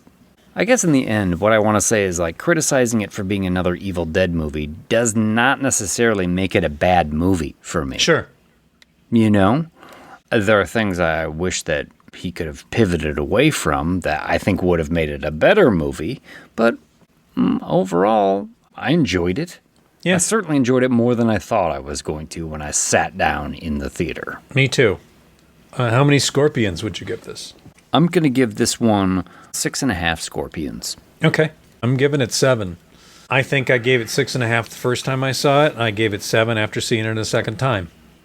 I mean, it's not what you want, but it's solid. It's way better than I thought it would be. It was enjoyable. Yeah. It's fucked up. Worth checking out if you're a horror fan. Yeah. If you like a good, juicy, dripping mummy. If you like your mummy basted. That's right. Just glistening in the hot Egyptian sun. Oh, yeah. Just steamy. Boy. Just a steamy, moist, glistening mummy. Because there's no mummy in this. There's no mummying, really. Well, it's Lee Cronin's The Mummy. So Lee Cronin, he likes them juicy. He likes them wet. Practically sopping with premature mummification. Oh, goodness. He went there. Well, let's take a quick jaunt into Lee Cronin's The Lobby. And should we tell people where to find us first? Because if you're going to see this movie and you don't want to get spoiled, you're going to stop the podcast here. You're going to miss a lot of Lee jokes for sure. You can always come back, catch them later. You're barely missing anything. Oh, God damn it. Shut up. Patreon.com. The whole damn thing. Patreon.com. Find us on the socials. Instagram. The whole damn thing. 13. Ding that algorithm. Mm-hmm. Ring that bell. Please. Click on it. Like. Subscribe. You know what to do. All right. Let's head into the lobby. Fuck off. Hungry? Thirsty? The refreshment stand is open with everything to satisfy your taste buds. Here's the menu. The hottest, freshest, crunchiest popcorn. Each kernel popped to its fullest with that real movie time taste. Cold drinks. You'll find your favorite ice cold, tasty, and thirst quenching. And hot dogs, hamburgers, and candy too. Now a short intermission, so you'll have time to make your selection before the show begins. And now, on with the show. And we're back. We're back, Lee. Oh, God. I'm just going to put a Lee on the end of everything, and I'm apologizing already. We can't hold off anymore. I'm a groanin' for a Cronin. Oh, and man. there's only one way we're going to do this. Uh-huh. We're going to give it a little leeway. This one You were yelling at me starts about that off- shit, and now you've just like dropped 3 of them. What is fucking wrong with you? That's an old song on a radio starting this one out. What is that? Is that Egyptian that they're singing in? I think so. They're driving. There's a family in a car. Yep. Mom's behind the wheel, tattooed hands. And It's like Egyptian telling the Vacation. kids- Mom Yeah, looks a little like Chevy Chase. Yeah, you're giving me a headache. Shut up, she says. They get to a house, pull into, it's like a nectarine farm. Yeah. Right? Yeah. Like a nectarine orchard. In an oasis. And they get into the house and, the pet canary has died. Yeah. Kids are like, oh, Mom. They look in the bottom of the cage. And now, we had a lot of birds growing up. Sure. I never once saw no canary, like, dead in a pool of its own blood. Yeah. The No. bottom of the cage. No. That's not a good sign. They don't quite explain this either, do they? It is the proverbial canary in the coal mine. This is a Yeah. sign that they've got trouble. Absolutely. And then Mom will, I thought it was a bit unnecessary. Got to crush that canary in her hand in front Yeah. of the kids to Yeah. put it out of its misery. I mean, the bird's already dead, I think, right? No, But- no, it's like It's got a little bit of a gasp to it. Yeah. And she crushes it. And so she looks at her husband like, oh, we got to check it out. And they go to like this little interior courtyard room of their house where there's like a tip of a pyramid Pretty cool. sticking out. It is Yeah. fucking cool. Yeah, I would like Pull that. up some chains and big iron hatch comes up and they descend down towards this thing. All where there legit is a- sets. All cool. Yeah. Giant sarcophagus. Yeah. I'm into this. Whoa, this is all neat. Sure. How do we know if it's time? We check. And they winch open the heavy lid on a couple of chains just a crack. Is this really the way to check? It's pretty thick. I'm not sure they can just knock on it. Yeah. Hey, how's it going in there? Yeah. Are you done? Then Mom has like an oil lamp. The tattooed lady has like an oil lamp that she peeks in, and I thought, just because it's in Egypt doesn't mean you need to use like a fucking. You've got a flashlight, don't you? Like you have the You technology. don't have to use something I'm sure. you found Like at some point. Alibaba's fucking lamp. All of a sudden, Yeah. I get it. We're in Egypt. I don't need it underscored that hard. She rode a carpet down the stairs. Is he awake? The light snuffs out. Yeah. Lights back on, shakes head, and then Mummy scare. jump scare, yeah. The winch snaps, the clamp catches Dad through the mouth, lifts him up into the air. This is when you know you're in for a movie. Title screen, The Lee Cronin's Mummy.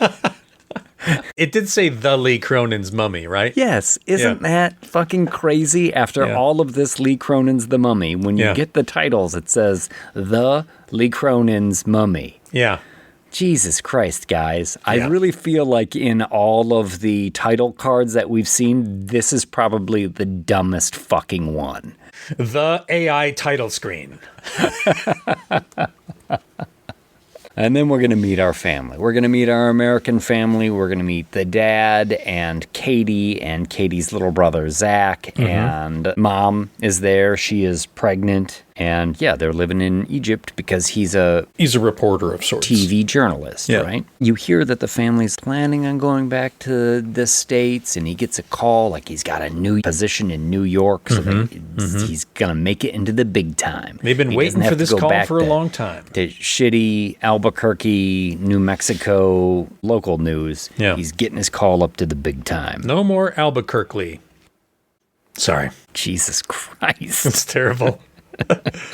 Well, while he's having the phone call, the daughter, Katie, who is, I think, 9 years old at this time, is down in their garden outside and meets a woman on the other side of the fence there.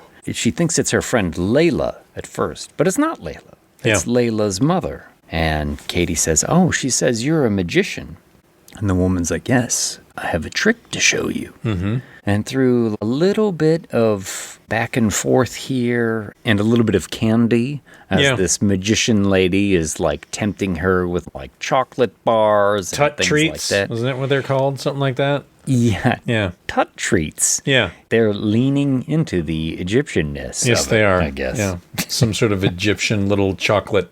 And as they're having this conversation, Dad is back up at the house and he discovers in Katie's room all these candy wrappers. Yeah. Where are these coming from? So you get the sense that, like, oh, somehow this has been going on for a while. Yeah. She's been sort of groomed in a way to accept these treats. Sure. And the magician says to Katie, I hope you can forgive me for my final magic trick. And we know this isn't a good one. This won't be funny. And this is, we can tell from the tattoos on her hands, the same woman we had seen before in the little prologue scene.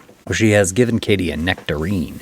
And then, isn't it from within the nectarine? Yeah. It splits open and a scarab scrambles out, runs up her arm and into her mouth. Up her arm and into her mouth. Yeah, a little digital, but whatever. Very reminiscent of the other Mummy movies. Yeah. One of the only things it's going to share. She chokes and falls down and struggles. Dad now is putting this together. Like, who's been talking to my kid? Where's Katie? Busts into the backyard and sees now there's just a hole in the fence. Yeah. And Katie has been taken. Every parent's worst nightmare. Absolutely. And he runs through the streets of Cairo in a digital sandstorm with his eyes wide open. Yes. At this point, I'm thinking, this movie's going to suck. Look at this. He's just running around like it's no big deal, no trouble breathing, not shielding his face, not squinting his eyes, and there's just sand and dust and dirt blowing everywhere. Yeah, because a big storm's rolling in, right? I'm like, this is dumb. I was getting a little Raiders vibes here, too, as he's running through the streets, and just around the corner, he can see the woman with Katie as he's chasing after her. Yeah, you're looking for the basket with Marion in it? Yeah. Yes, exactly. Absolutely. And he's chasing after her, eventually loses sight of her, and then we get the old Cairo brownout. As oh man, it's been a while. The sandstorm. You got to have like all kinds of like towels to clean up that mess. You don't want the Cairo brownout. It's true. You got to be real careful. Lee Cronin's brownout. It's juicy. Yeah, they go to the Cairo police station, but they're not getting a lot of help there. In fact, they suspect the dad. Lead officer's like 9 times out of 10. It's one of the family members. Yeah. They're not giving them a lot of help, and I thought, oh, brother, that's not true. Because he's a fucking TV personality in Egypt with connections to the news. Yeah. Whoa, mama. Yeah. This would be all over. Absolutely. And he has a little freak out where he stands up and slams the table, and he's like, you think we had something to do with this? He's Screaming entitled. And yelling at him. Yeah, of course. Of course. Well, we're going to cut to Albuquerque 8 years later. Yeah.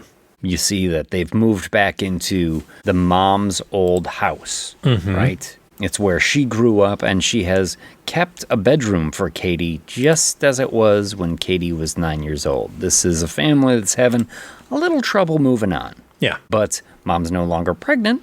There's now a new sister. So the younger brother has grown up. Zach, I think his name is, and Maud. Little Maud, of the youngest girl who never really knew her sister. Yeah, she was not even born yet. You also meet the grandma, the abuela, Veronica Falcone. I just wanted her to make me some hot cocoa or some tres leches cake or something like that. Oh, fuck, yes. Yeah. She's awesome. She's a good Catholic, loves Jesus. Yeah. You know, you get the feeling that, I think his name is Charlie, is the father, played by Jack Rayner. Jack Rayner. Yeah, who's Irish, actually. Yes. And a super douchebag in Midsummer. He's got a really strange accent. If you've watched any interviews with him. I did. I was actually impressed with his American accent because I had no idea he was Irish. Well, he was born in America and then raised in Ireland and has lived here a lot too. So he's got like a weird mix of like Midwestern, bi-dialectical, and oddly Irish cadence to the way he talks. It's interesting. Yeah, he definitely knows how to do an American accent. I had no idea. Neither did I. We're going to cut from the family being established in New Mexico now back to the deserts of Egypt. And this is a cool shot. Sure. I like this one. It's like a young kid on a bicycle. I think he's got headphones on. The chain comes off his bike. He stops. Yeah. And he's looking at fixing it. And then you see a plane crashing in the background. Yeah, in the background, you just see a plane like fucking nosedive. Yeah. The wings off. It's just spiraling into the distance. Yeah. Very cool shot. He takes his headphones off and goes to investigate in this oasis where there's flaming wreckage all around. Bloody windshield. The pilots, one of them is impaled through the eye and is like hanging up in the air off of a fucking palm tree. Yeah. This is a little Evil Dead-ish with the impaled on a tree and the eye sticking out. And it's definitely extreme. It's extreme. Absolutely. Yeah. This was all shot in Spain, by the way. Yeah, and he freaks out and he runs through the oasis and he almost bumps into the sarcophagus. Mm-hmm. The same one that we had seen from the beginning. This heavy, black, it's like, I don't know, basalt. Looks like it weighs fucking 5 tons, this thing. Huge, thick, black. You know where I'm going with that. Yeah. You had me at huge, thick, and black, sir. Keep going. Lee Cronin sounds delightful. We cut to an Egyptian team, like a research team, and they've got the sarcophagus now. They can't see inside it with X-ray or MRI.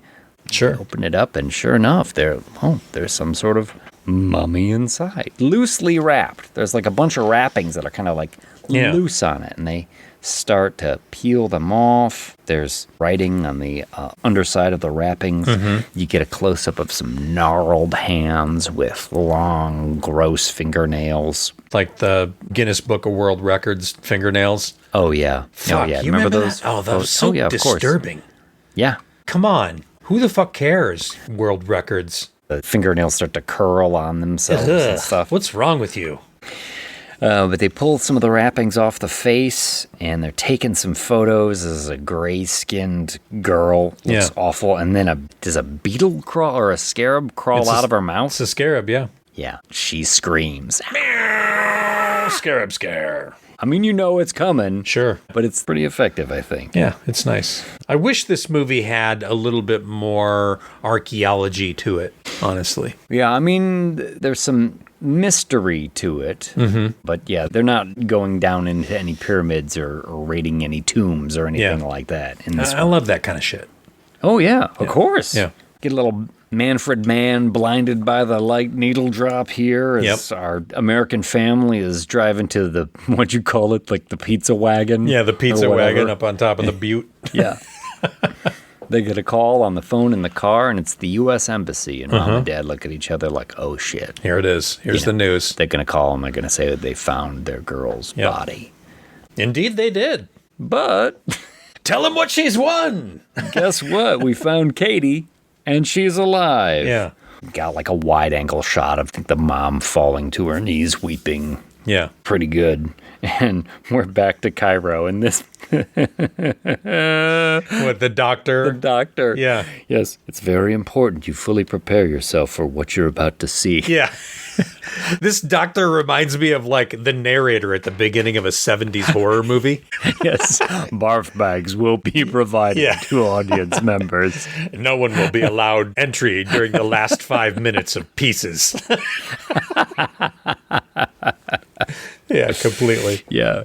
You should know she has periods of being catatonic. She has spasms, tics. So be gentle. No sudden movements. No loud noises. No nothing. Oh, okay. Let us see her behind the curtain. And yeah, I think you get like one of those kind of Spielberg shots where they just show the person's eyes getting wide in reaction to what they're looking at. Like, oh my God. How do we know that's our daughter, really? I don't think you get a clear look at her just yet, do you? I mean, you get a little bit. You get some of the wonky eye. One eye is a little bit slower than the other one. You see the skin is drawn very tight and very dry.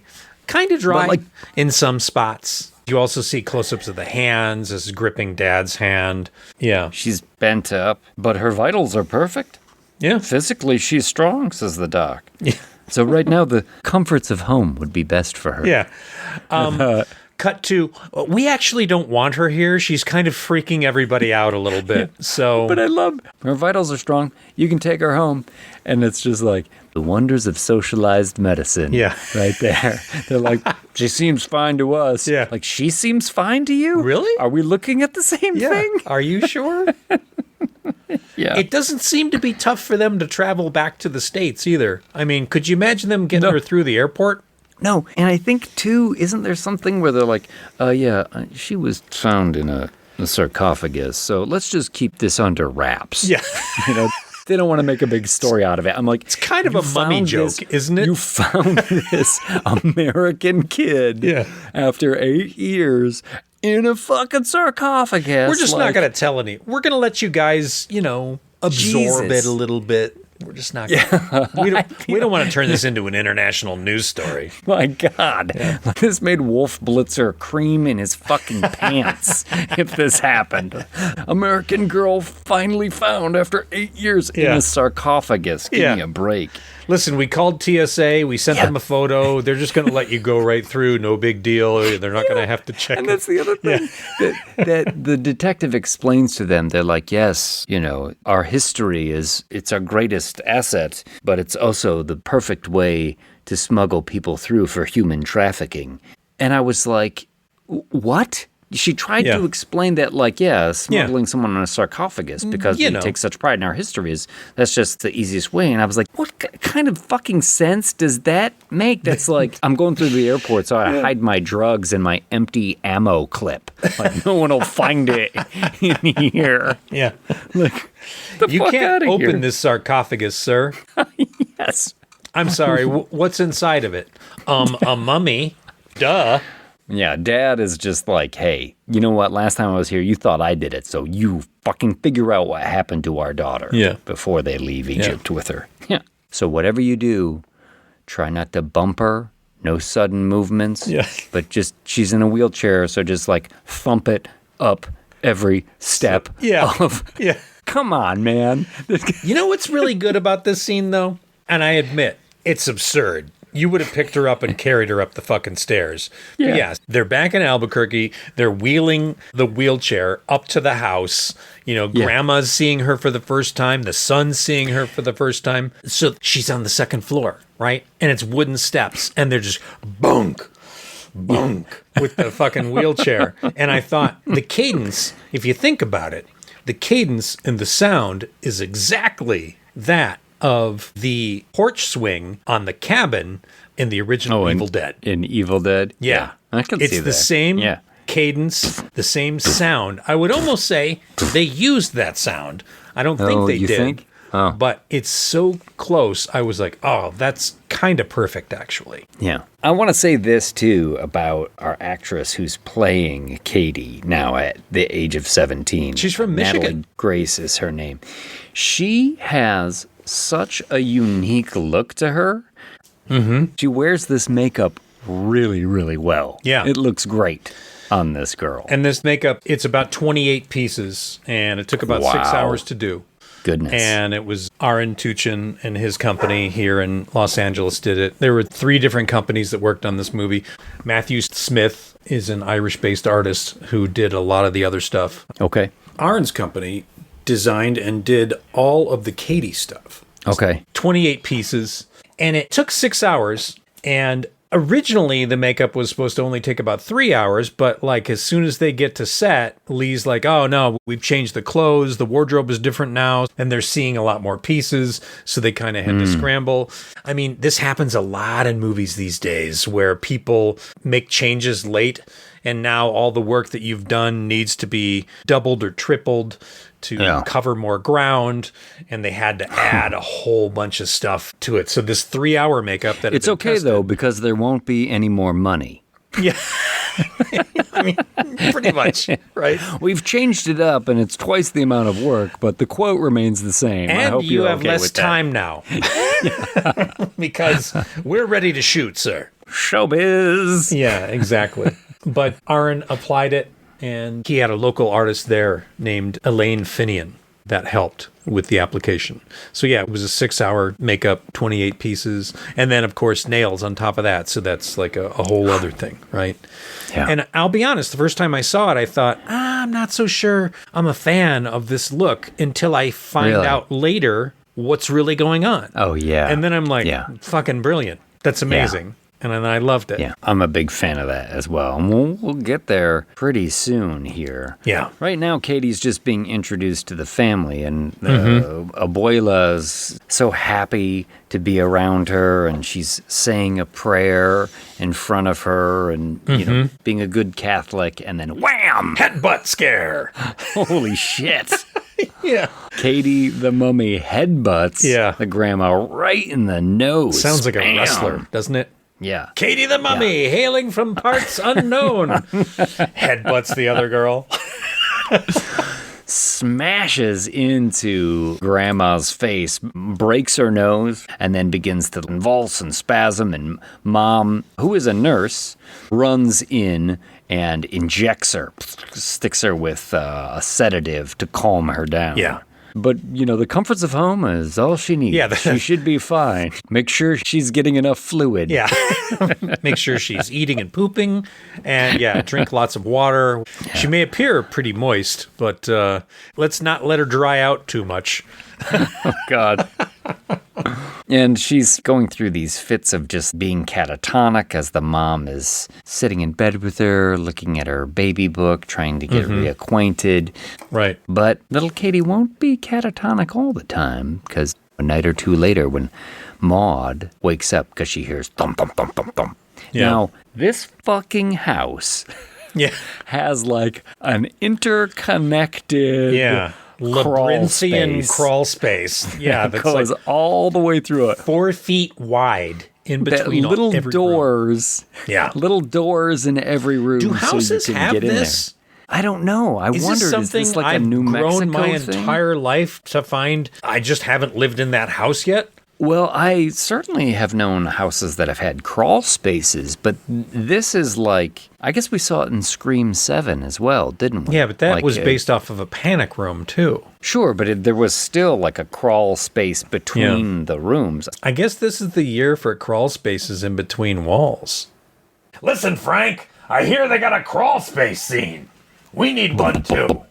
Bum, bum, bum, bum, bum. Oh, what's that thumping? And she wakes up her brother. Maud gets a flashlight. She's got like a big boxy flashlight. And I thought, no, you got to get your kid a mag light, always. Yeah. That's what I got Harper for. I think maybe her 4th birthday was a mag light. Because I was like, you can have this the rest of your life. This is a good one to make sure there's no monsters. Intruders. To make sure there's no monsters. And if there is a monster, you can beat them to death with this fucking thing. Absolutely. So, she's got a giant purple mag light in her room that she's had forever. Brought to you by Maglights. Kill those fucking monsters. Yeah. Oh, well, guess what? Katie's not in bed. Where is she? And they investigate the crawl space, and they can see her darting around in there, around corners. What's going on? And she has found a scorpion. Oh! And she's eating it. Yeah. Well, there's some good news and bad news. Katie's appetite has returned. Bad news is it's a scorpion. What? No. That's right, Mark Wahlberg. Apparently they're delicious. So after they see that, Mom and Dad essentially have to like tackle Katie. Yeah. They make her puke up the scorpion. Yeah, they're sticking their fingers in her mouth. It's like anytime my dog is chewing on a fucking piece of shit she found outside, and I'm like, what are you doing? Or like a rotting rat. Like, you're shoving your hand in there and trying to finger sweep. Yeah, it's just horrifying. It's all pinchers and stingers in there. Yeah, no thanks. Little crabby claws and fucking scorpion legs. No, that's a big ass scorpion too. Yeah, it's a huge fucking scorpion. Big, black, thick. You know what I'm saying? Yeah, I do. Lee Cronin's The Scorpion. I've had scorpions in the house here. I know. And they are not that big. Nothing like that. The size of a fucking lobster. Yeah. Scuttling across the floor. The scorpion probably would be tasty, actually. Yeah, there's a lot of meat on that scorpion. The next day they're leaving for school, and a pack of coyotes stop the car. Yeah. The family. Yeah. I was getting very, like, Omen vibes. Oh, totally. From this. Yeah. I mean, this movie is Exorcist meets Omen meets Evil Dead wrapped up in a, hey, this is a mummy, but it's not. 100%. I mean, as much as I've heard people say, like, it's like an Evil Dead movie, this has some serious Exorcist vibes in it. I haven't heard nearly enough people saying that. Mm-hmm. There's a few things in common with The Exorcist. But the kids are going to school, and Katie's going to have a spa day. Yeah, grandma's brushing the hair. They're applying some makeup to her, pallid skin. Yeah. Grandma's talking about how the hair's going to take a good color. Yeah. And these toenails, got to take care of these. They're so dry. Some good close-ups. And I know you love dirty feet. Oh, man. So these toenails, you had to be like, yeah. Just thick gray talons sticking out of the toes. Absolutely disgusting. Now, really, Egyptian hospital. Yeah. You should have taken care of this when you checked. Shouldn't somebody have taken care of this? They got nurses who are trained to do this. Yeah. But no, mom's going to have to take care of it. And she can't use just no regular toenail clippers on this. No. She's got to get like the tin snips out of the fucking drawer. Yeah. Tin snips or wire cutters. Yeah, and this is when we're going to get the scene that most people are going to be talking about. Absolutely. Right, from this movie. This is the part that you're going to remember, because mom's got that big toe, and she's got the tin snips, and she's sort of like pressing and leaning into it, and you get a close-up of that toe, and instead of clipping the nail, the toenail that's under the skin at the nail bed pops up. Yeah. And the world's worst fucking hangnail happens as the skin just tears right along the toe, up the foot, past the ankle, up the shin, all the way to the knee. Yeah. Just a strip of skin. Absolutely disgusting. And I asked Aaron about this, and he said it was all just basically a thin strip that was put under tension, glued down with a little bit of KY and some sticky gel blood and stuff like that. So when you pop the nail at the bottom, you're basically giving the leverage. It's going to make it pop up like that. Yeah. And he said that they changed the shape of the piece that tears the morning of the shoot. So they had to kind of scramble again. Thank you, Hollywood, for all of your help. You know what would be cool? If we changed this thing you've already worked out. Yeah, okay. Oh, Lee Cronin's more work for less money? Yeah, Lee Cronin's better get your ass to set quick, because we got to shoot. Lee Cronin's, this could have been communicated better. Lee Cronin's, oh, no, I sent an email weeks ago. Well, this fucking strip of flesh comes up, and Katie, who's been largely catatonic throughout her spa day, this gets a response from her. As it should. Out of the chair, a clamor is heard. I think Dad's in the other room, and he hears, what the fuck is going on up there? Goes into the bathroom. Katie is gone. Mom and the abuela are on the ground. Dad has to give chase around the house, and he finally catches up with Katie, who's in the kitchen with a sort of fire poker sitting on the sink. Yeah. Fire poker just digging into the flesh on her leg that has been revealed from this strip. It's pretty fucked up. We've both broke our legs and had big casts on, and when you take the coat hanger and you stick it down in your cast, you think she was just scratching that leg? itch that was deep inside the muscle? Itch she's had for 8 years and couldn't get to. Finally gets a chance to scratch at it, and she just goes to town. Oh, it's horrifying. So naturally, they take her to the hospital. No. Oh, no, they don't. No, they just rub a little Neosporin on it and wrap gauze around it. I'm sure it's fine. It'll be fine. I think this is actually when they have the conversation, too, where Dad's like, hey, look, we need to take her someplace where she can get better help somewhere else. And Mom is like, you think I can't fucking take care of my daughter? Yeah. Yeah. Considering the hangnail that we just saw. Kind of what I'm saying.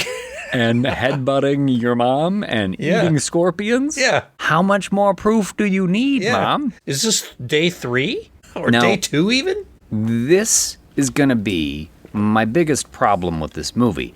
And it's not that she says no and they got to keep the girl there. It's that when we reveal the nature of this demon, they say specifically it is a demon that destroys families. Yeah. And so you can look at this part and say, like, this is the beginning of the demon's influence of creating this moment of tension. Because I don't know if it's at this point or later in the movie when they will sort of pin blame on each other or bounce blame back and forth for Katie being kidnapped in the first place. You know, you weren't watching her. She got kidnapped while she was with you. And he's like, I work all the time. You didn't notice she was getting all this candy from the stranger.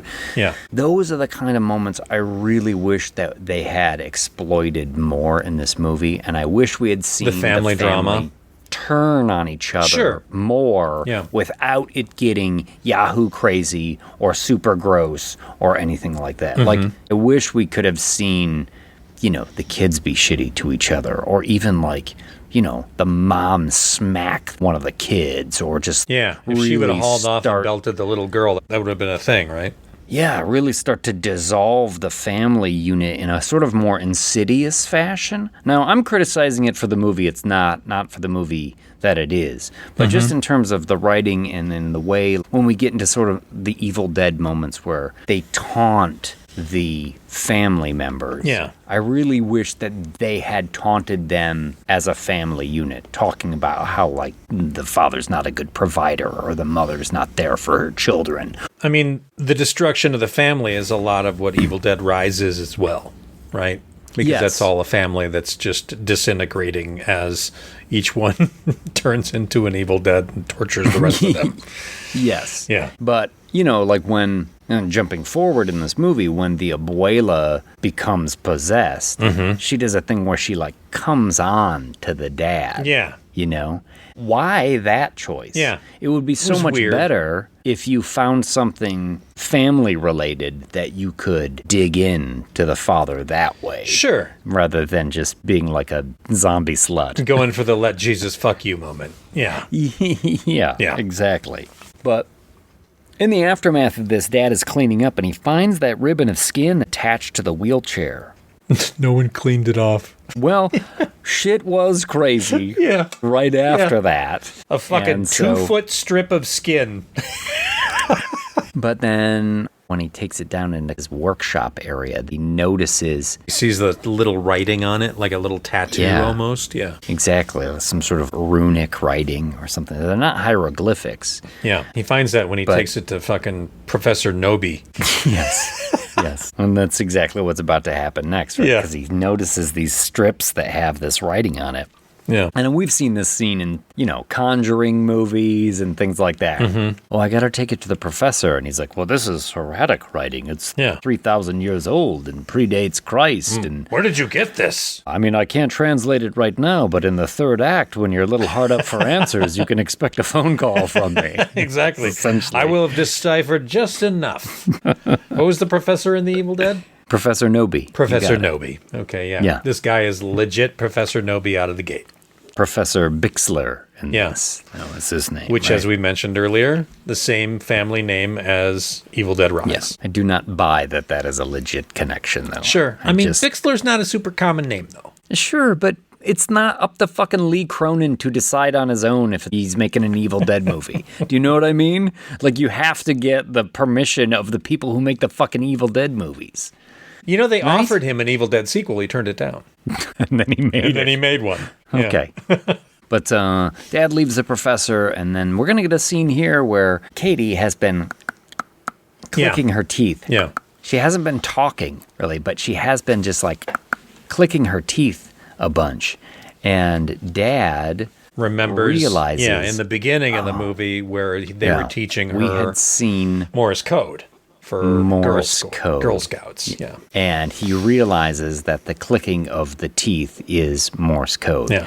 I gotta figure this out. So he rummages through her old stuff and finds her old Girl Scout manual. And I thought, dude, just go to the fucking internet. I thought that you don't have to go through all your daughter's shit. Just get on your phone and be like, Morse code. There it is right there. And I can translate this as you're doing it. Immediately, yeah. Turns out it's the lyrics to an Eric Clapton song. Layla. Layla? Yeah. Yes, it's Layla. Yep. The name of the neighbor when they Yeah. lived in Egypt. So Charlie's got to call Detective Zaki, who is the woman on the case back in Egypt. She gave me a name, Layla. Yeah. Which is like saying Sure. Marie. Yeah. Does that ring a bell? Yeah. She says there's a lot of Laylas in Yeah. Egypt, and she ain't lying. And she starts asking him the obvious questions. Yeah. Do you know a Layla? Did your family know a Layla? Did your daughter any know a Laylas Layla? try and contact you? Have you ever made a Layla angry? Well, let me check. Yeah. So he goes to essentially the thoughts and prayers letters, like all the things people sent to the family. I thought this was a after bit of a stretch. Katie went missing. Yeah. And then he finds one from a Layla that has like a drawing of the Tuts Tasties chocolates or whatever. Exactly. Oh, the chocolate connection. He fucking Chocolate. Willy Wonka light bulb goes off. Lee Cronin's Chocolate Connection. Rated R. Big, black, and thick. Oh, now we're going to start to expand some of the supernatural reach of Lee Cronin's The Mummy when Maud gets up to use Lee Cronin's The Bathroom in the middle of the night, and she hears singing from Katie's room. Katie, is that you? I'm all better now. I can talk now. I decided I Let's wanted to keep talk it a to you secret. first because you're my Yeah. favorite. I want to know all about you. Yeah. Like how your little piggies taste like. Yeah. Tongue comes underneath the door and licks Maud's little toes as she's standing at the door. Mike McCarty, not a fan of the gross feet stuff in this fucking movie. Well, Maud does not like it, so she tries to run away, and then she gets stopped Yeah. supernaturally, froze in her tracks, and then begins to float into the air and smacks into the door. Yeah. Oh, Lee Cronin's mummy taking Lee Cronin's control on Lee Cronin's youngest daughter. That might have been too many Lee Cronins based on the novel Push by Sapphire. So yeah, now that Dad has given the lead to Detective Zaki, she's going to go check it out. And she starts following the lead of this next door neighbor and finds out, oh, she lives now on this nectarine farm. Yeah. And goes back to the old crime scene photos and sees The nectarine. Yeah. from the beginning.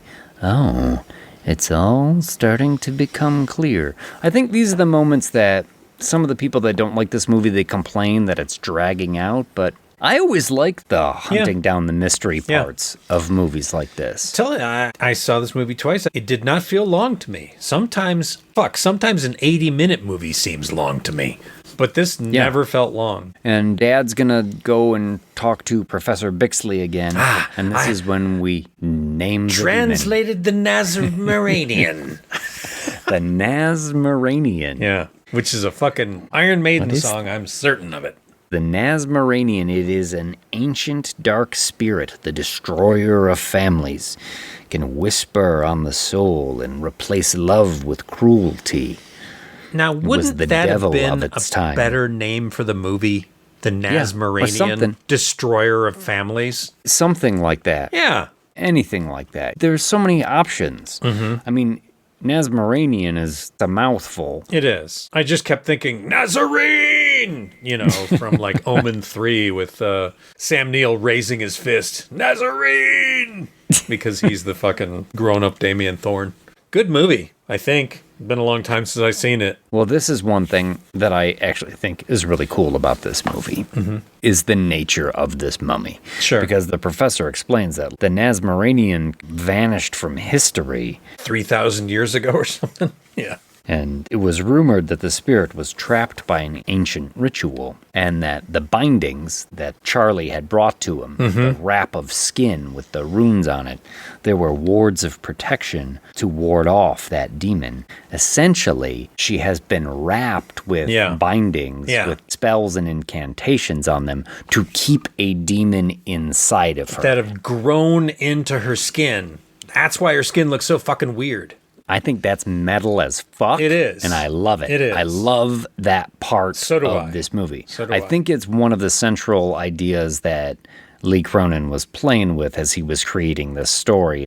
What could a mummy be, or how could I play around with the very idea of what a mummy is? Yeah. And so instead of it being like to protect the pharaoh, what if it was to hold it inside? Essentially, the evil. Hold an evil spirit inside. Yeah. And I think that's fucking awesome. And I love that he plays a dirty old fucked up warbly cassette tape, but I wish it was a fucking reel to reel.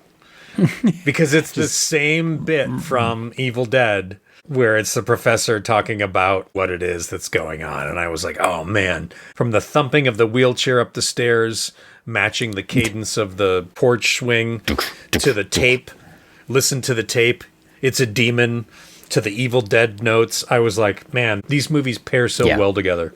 Well, as Dad is talking to the professor and finds out all this about the Nazmaranian. Detective Zaki has tracked down the family at the Nectarine farm. Yeah. And has done a little snooping around the house because nobody is there. And, you know, Egyptian police, Warren Schmoren. Yeah, exactly. Goes in there and finds that old pyramid peeking out It's like, of the, your house of the is sand. built over a pyramid. That's cool. Huh. Finds the chain and lifts up the trap door.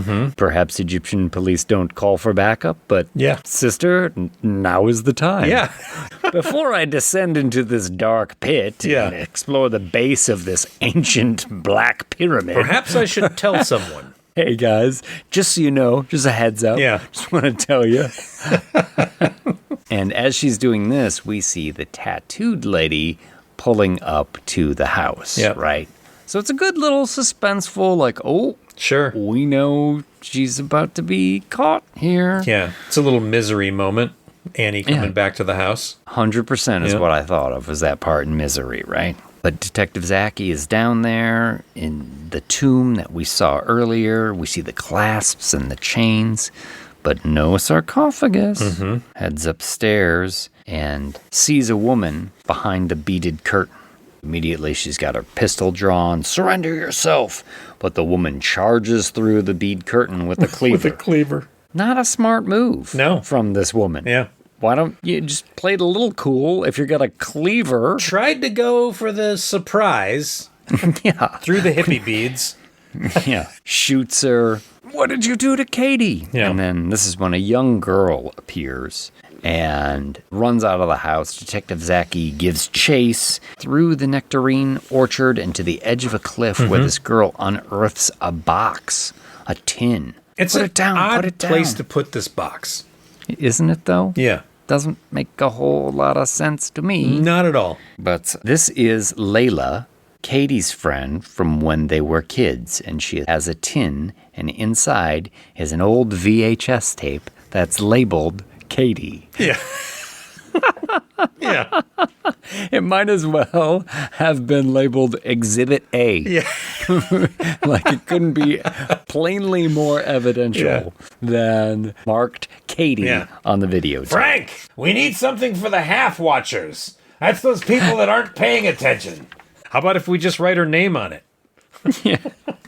Meanwhile, back in Albuquerque, things are taking a turn for the worst. They take a terrible turn. Charlie is bringing Zach and Maud back from school. Maud is now under the influence of Lee Cronin's mummy. Yeah. Called her teacher. Her teacher. A rat-faced cunt. Can you imagine this little girl? Rat-faced cunt, rat-faced cunt, rat-faced cunt. Just over and over and over in the back seat, and her brother just looking at her in horror, and then she flips him off. Yeah. That's pretty funny. Also, you know the rat-faced cunt is the mom from Evil Dead Rise. Oh, I hadn't seen Evil Dead Rise at that point, so I guess I missed that. Yep. Lee Cronin, spreading the love. Grandma, Abuela, is praying with Katie. I mean, Grandma's seen some shit. She's gotten headbutted. She saw the skin come off her leg. Oh, Katie's in a bad spot, but nothing that old Jesus can't fix. That's right. So she's got the rosary, she's praying, and then Katie magically shuts the door. We get some legit exorcist moments. She spits in her face. Does she smack Grandma in the face and knock her dentures out? Because those dentures come flying out somehow. Yeah. Oh. Yeah, she knocks her back. The dentures come flying out. They're laying on the floor. Then the rosary does some Evil Dead stuff where it goes up her leg and under her clothes, wraps around her neck, and then raises her up. And so she's choking and she's hovering. And that's when you get that absolutely ridiculous line of, Grandma, it's fun to be dead. Oh, yeah. And I'm just like, ugh, whatever. And then she... It really is so dumb. It's so lame. It's pointless. The rest of the movie doesn't have any lame lines like that, really. So it's crazy that it's in the movie.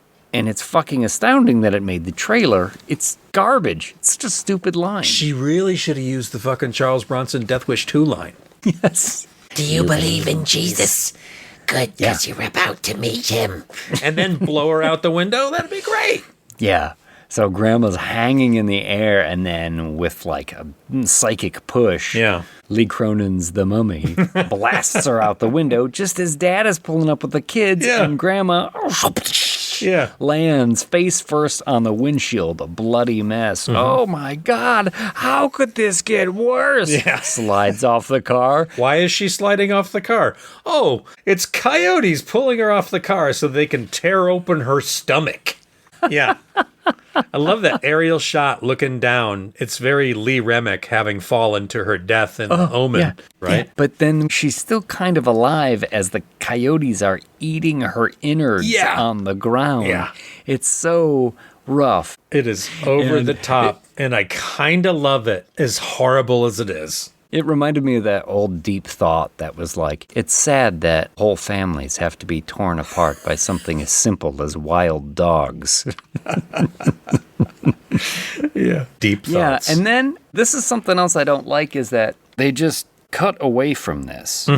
And I really felt like I need to know how they get out of this moment. And it's something this movie does a few other times, too. Absolutely. How did you get out of that fucking car with Grandma being torn apart? Sure. There's a lot of hand washing in this movie. A lot. Yeah, maybe it would have been boring or seemed unnecessary to see how they get out of that particular pickle. But I thought, you still seem like you're in a lot of danger here. Yeah. And Grandma's actually still alive. We stopped mid-danger, and then we cut. Is it back to Cairo? Does she make a phone call at that point? Yes. Say, I found a tape. I know what happened to Katie. I have to show Detective you. Zaki checking out the VHS tape. I'm getting a little Bring Her Back vibes now from this thing, you know? Yeah. Where essentially the tattooed lady is describing, this is the ritual we have to do. This is our family's job. This is our family's burden. Essentially, is to keep this demon trapped. So it's best if you find a young, innocent person because they'll last the longest and you can pass it on. And you see part of the videotape and Detective Zaki calls him and says, hey, look, I got to show you this tape. I'm coming to Albuquerque. Yeah. Well, that's cool. Or you could just put it on a flash drive and send it as a Gmail attachment and inform the you could upload local it to police. Dropbox. You could just send it that way. Do you have Dropbox in Egypt, or is that like a different thing? Maybe there's an Egyptian consulate you can call in L.A., and they can just drive down. You don't necessarily... You don't have to make the trip. Book a flight. Oh. Bring the tape with you. I was going to say. Have you asked if they have a Charlie, VCR? Do you have a VCR? Dig it out of the basement. I'm not sure it still works, but we're going to find out. Listen, they're $80 on Amazon. Order one. It should be there in 2 days. I'll be there in 2 days. Yeah. Cut to the funeral scene. Holy shit, this scene. Yeah. It's pretty great. Open casket. The wake. They've put Abuela back together again. Katie is upstairs. She's locked away in the room. You got Abuela's friends there. There's a little they're pretty cadre. Funny. Yeah, they're like, oh, she wears it's a very good shade of lipstick. Oh, it suits her very well. Yeah, they're all looking good in their like Mexican funeral finery. Yeah, the fucking full black dresses. It's good. Hats, veils. Yeah, eating deviled eggs. A lot of nosh on the table, just all kinds of goodies. But a lot of shit's going on, too, including Maud, little Maud, who's still infected with Lee Cronin's The Mummy. Now, Maud is a little girl and has had some loose tooth action already in this movie. Yeah, she's been losing teeth like a young one. Now she's pulling them out. She's being a little proactive. All of them. pulling them out as she's sitting at the table. Yeah. And spitting blood onto the table, onto the deviled eggs, like the custard bit from Dead Alive, to be eaten moments later by Abuela's friends. Yeah. Oh, these deviled eggs are so good.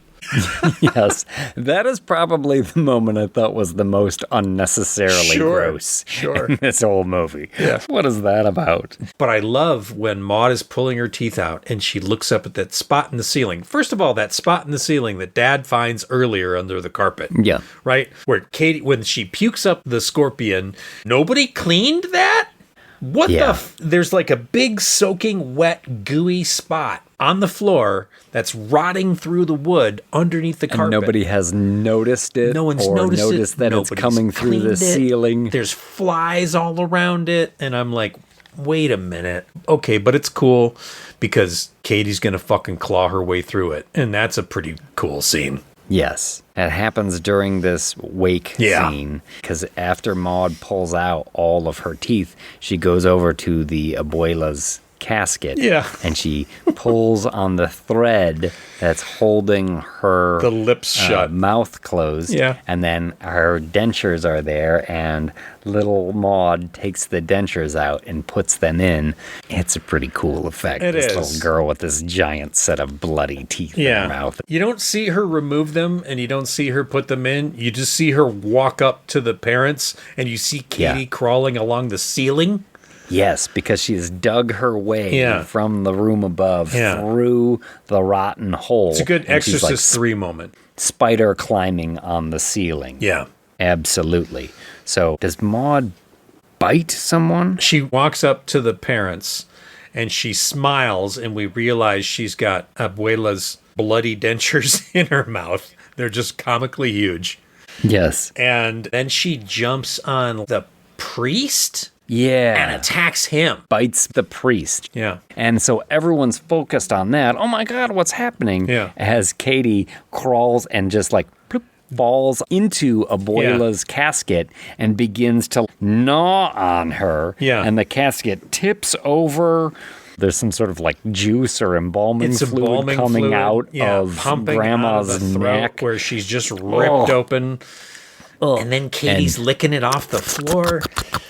Oh, so gross. And in my notes, I put LOL. Yeah. Because as crazy and Yahoo as this fucking scene is, I did find a moment where it's just sort of laughing at the absurdity of all of this. Because this scene just swings for the fences the entire time. But it bothers me that then we just cut to Katie being strapped down into the wheelchair. Yeah, exactly. How did you get her back under control? How did you get out of that? You have to show me as the extremes that went to. I need to like come out of that somehow. Yeah. You got to land that plane after such an extreme scene. Because right? we cut to, you're right, she's tied up in the wheelchair and knock, knock, knock at the door. Hi, I'm from the Cairo police, and here's a videotape. Let's watch it. Yeah. And in the meantime, Zach, the boy, he has also caught Lee Cronin's mammitis. Yeah. He has also been infected with it. Yeah. And now he's acting weird. He's bashing his head against the wall. Mm-hmm. And things are progressing to a head now. As Detective Zachy shows them the ritual on the tape. This is the 86th mummification, I guess, their family secret of the tattooed lady. Yep, she's and translating as the tattooed lady's speaking. And this is when you see the ritual done to Katie. Katie as the young girl and the spirit going from the mummy that we had seen in the beginning of the movie into Katie's body before she is wrapped up and bound with this ritual. Creepy and effective scene because the little girl pleading for her life and wanting her mommy. It's great. It's sad. It's great. Yeah, it's well done. Lee Cronin's pulling the heartstrings. A Family Channel special. Yeah, and as the mom and dad are watching that tape downstairs, Katie is communicating with Zach. Yeah. And she's saying, come into my room and loosen my straps. Essentially, she wants to be set free. And because all of the rooms are connected with that fucking awful little cubby hole and small doors, he manages to bust in that way. And what she says, actually, is very creepy because she says, do you want to come in and help me undress? Oh, and he says, yes. And I'm like, it's kind of unnecessary that you're going for the weird psychosexual crap.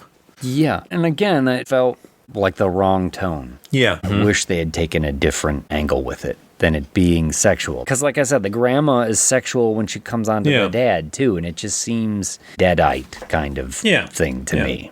And it is. Teasing and taunting. I am absolutely convinced that Deadites are real and that they live in the world. And the Nazmaranian is one of them because it's ancient Sumerian demons and ancient Egyptian demons. I mean, it all tracks. Apparently, that area is just fucking lousy full with of ancient demons. demons. Well, thank goodness nothing awful happens there these days. Yeah. Couldn't possibly be demons anywhere around there now. No. So when Zach breaks into her room, helping her undress, so to speak, he's like peeling the skin off of her, which is the protective warding, right? All the runes that have been put on, all that heretic writing. And it's all grown into her, so it's peeling and ripping and shredding her body. Ooh. It's nice. It's, again, gruesome. Aaron's fine work. So why does Mom go running up there? Because she watches the tape and she knows what's happened, and she immediately runs up there because I think she hears a sound too. Right. Definitely something going on in Katie's room. And this is also when, because the wake wasn't that long ago, Abuela's casket opens. Yeah. The supernatural elements are starting to come full tilt now. Yeah. As a sandstorm begins to hit the house. Yeah. The lights are flickering. Abuela now has gotten out of the casket, and this is when she makes that pass at Charlie, and he's like, ah! Yeah. And he runs upstairs. Her fucking swollen fat ass feet. Ugh. But the Nazmaranian is taking full control of Katie now, and it is floating and going super psycho, right? Yeah. There's a little bit of a melee with Dad bashing around. It throws the detective downstairs because Detective Zaki has come up there as well. Yeah. And wow, what a tumble she takes. She does. And she's at the foot of the steps when those Abuela's feet come stand Big, next soft, to her. squishy, bloated feet. Ugh. Yeah. Starts to step on her neck and then pukes up a scorpion. Yeah, what? Yeah. I hate this bit. Mm-hmm. I actually hate this bit. Pukes up the scorpion that then crawls into the detective's mouth. Yeah. And she's like struggling with it and struggling up the stairs. And then... I mean, we get a decent makeup effect mixed with some digital, but it is unnecessary. The scorpion's tail pierces, rips out of the throat, and it's a big, long fucking tail, and it's whipping around and stings her. Yeah. So now she's been poisoned, and she's got a hole in her throat. I'm supposed to believe that the scorpion's tail could penetrate her throat like that? Yeah, tear out the trachea. Sir, this is not we're medically possible. We're watching a lot of fucking crazy bullshit. But it is funny when a movie hits that point where you're like, no, I can't believe that. Lee Cronin is not reading medical books. Are you sure you want to do this? Because this doesn't seem like it's possible. No, go ahead. It's cool. Yeah. Another melee upstairs, and now Zach is chasing Mom around the crawl space because Mom had tried to get the sedative to control Katie. It's all whipping up into a frenzy here, and Katie is looking worse than ever. Gray, bleeding, strips flying off of her. Mm-hmm. It's fucking intense. And the detective is struggling with Abuela. She kicks her and she kind of tumbles and smashes partly through the stairs.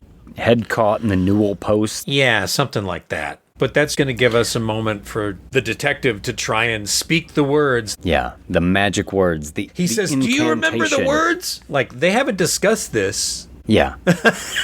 And she does. Yeah. So she is able to say it and begins to sort of weaken the power of Lee Cronin's The Mummy. Yeah. But, it's kind of cheap. This whole scorpion tail coming out of her throat. Let me hold my fingers on it. I heard Lee Cronin talking about he just wanted to give her an obstacle at the end. Yeah. When it came to speaking the magic words, so he did that. It just seems like too far to go for that. Like, there's already enough obstacles when she's fighting off the grandma and trying to get upstairs. Yeah. Like, enough has been done. Let's add something else. So, yes, she has to essentially put her fingers in the hole in her throat and adjust the vocal cords so she can say the magic words. Yeah. And the father tackles the little girl, and he starts screaming at it, and he has a real Father Karras moment. Absolutely. Right? I was going to me, take me, take That's me. exactly what it is. And the evil spirit flies from his daughter into his body. You're right. This is almost more Exorcist than Evil Dead. And then he passes out holding on to his daughter's hand. The mom has taken care of the boy who is chasing her around the crawl space and sees this all happen. And we get a moment to catch our breath, finally. I think the movie could have ended here. I didn't need for it to carry on. Katie's all fucked up, but she is back to being Katie now. Yep. And she actually is able to communicate to her mom. And we cut to then, a little bit later, Abuela's casket is in the basement, and it's all chained up. Obviously. What did they do with her? No one knows. She's stuck in the newel post. They couldn't get her out, so they're just going to wait till she... Is it her casket, or is it the thing that looked like a casket that all the fucking hopes and prayers letter was in? Oh, I thought it was the grandma's casket that she was in, although could have been. I mean, the casket seems like the perfect receptacle, right? Let's go to the board! Show me casket! But Katie is tapping on the casket in Morse code and gets a little tap back. And Dad's responding. He says he loves us. Mm-hmm. And we're winding down the movie. And yes, we get a little epilogue here where Detective Zaki gets a call from the mom, Lori. It's time. I need to talk to you about Charlie. Mm-hmm. I'm listening. And then we're going to cut to the inside of a prison or some sort of institution. We get that same Egyptian song playing from the beginning of the movie. Yep. And the tattooed lady is there all chained up on a bed. We see a nurse come in, somebody in scrubs. You don't see her face. Mm-hmm. And then a syringe in the neck. Oh, the tattooed lady kind of sits up on the bed. And you see Laura, the mom, is there. Dun, dun, dun. You remember my Katie? Yeah. She wants to know if you'd like to see a trick. And they wheel in Charlie, all wrapped up with the magical bindings, all messed up. Who they traveled to Cairo to Egypt pretty with. easily. Oh, well, you know what? You can stick anything in a sarcophagus and get it through customs in Egypt. They don't even look. That's a good point. According to Detective Zaki. My bad. I forgot. They close the heavy door with a clank, magic words, and some screaming. Yeah. And that is Lee Cronin's The Mummy. Roll credits. Yeah. Better than I thought it would be. Yeah, me too. Mm-hmm. I mean, good, not great. Mm-hmm. Some memorable moments. And I will disagree with you about the end of it. Like, you know, so often the horror movies, they give you that final jump scare or like, it's not over or the evil wasn't defeated and all this. And this one, sure, maybe it's cheap, but there's so little justice in the world right now. The fact that this one had like, oh, the bad guy is going to get their due and we have some justice here. I was like, all right, I'll take it. Yeah. I'll take the win. I can see that. Overall, I enjoy it. Yeah. It's not without its problems. Sure. But I don't feel the need to bash it or bash Lee Cronin. I'd watch another Lee Cronin movie. Sure. Absolutely. I'd be curious to see what else he does. I forget what he's doing next. Is it going to be called Lee Cronin something? I hope so. Once you start, once you get that, once you pop, you can't stop. He's like Pringles, right? Sure. Got his name on something pretty quickly. Good for him. Yeah. We should all be so lucky. Absolutely. But now, it's time for Tyler Patton's The Outro. Well done. The head, the tail, the whole damn thing.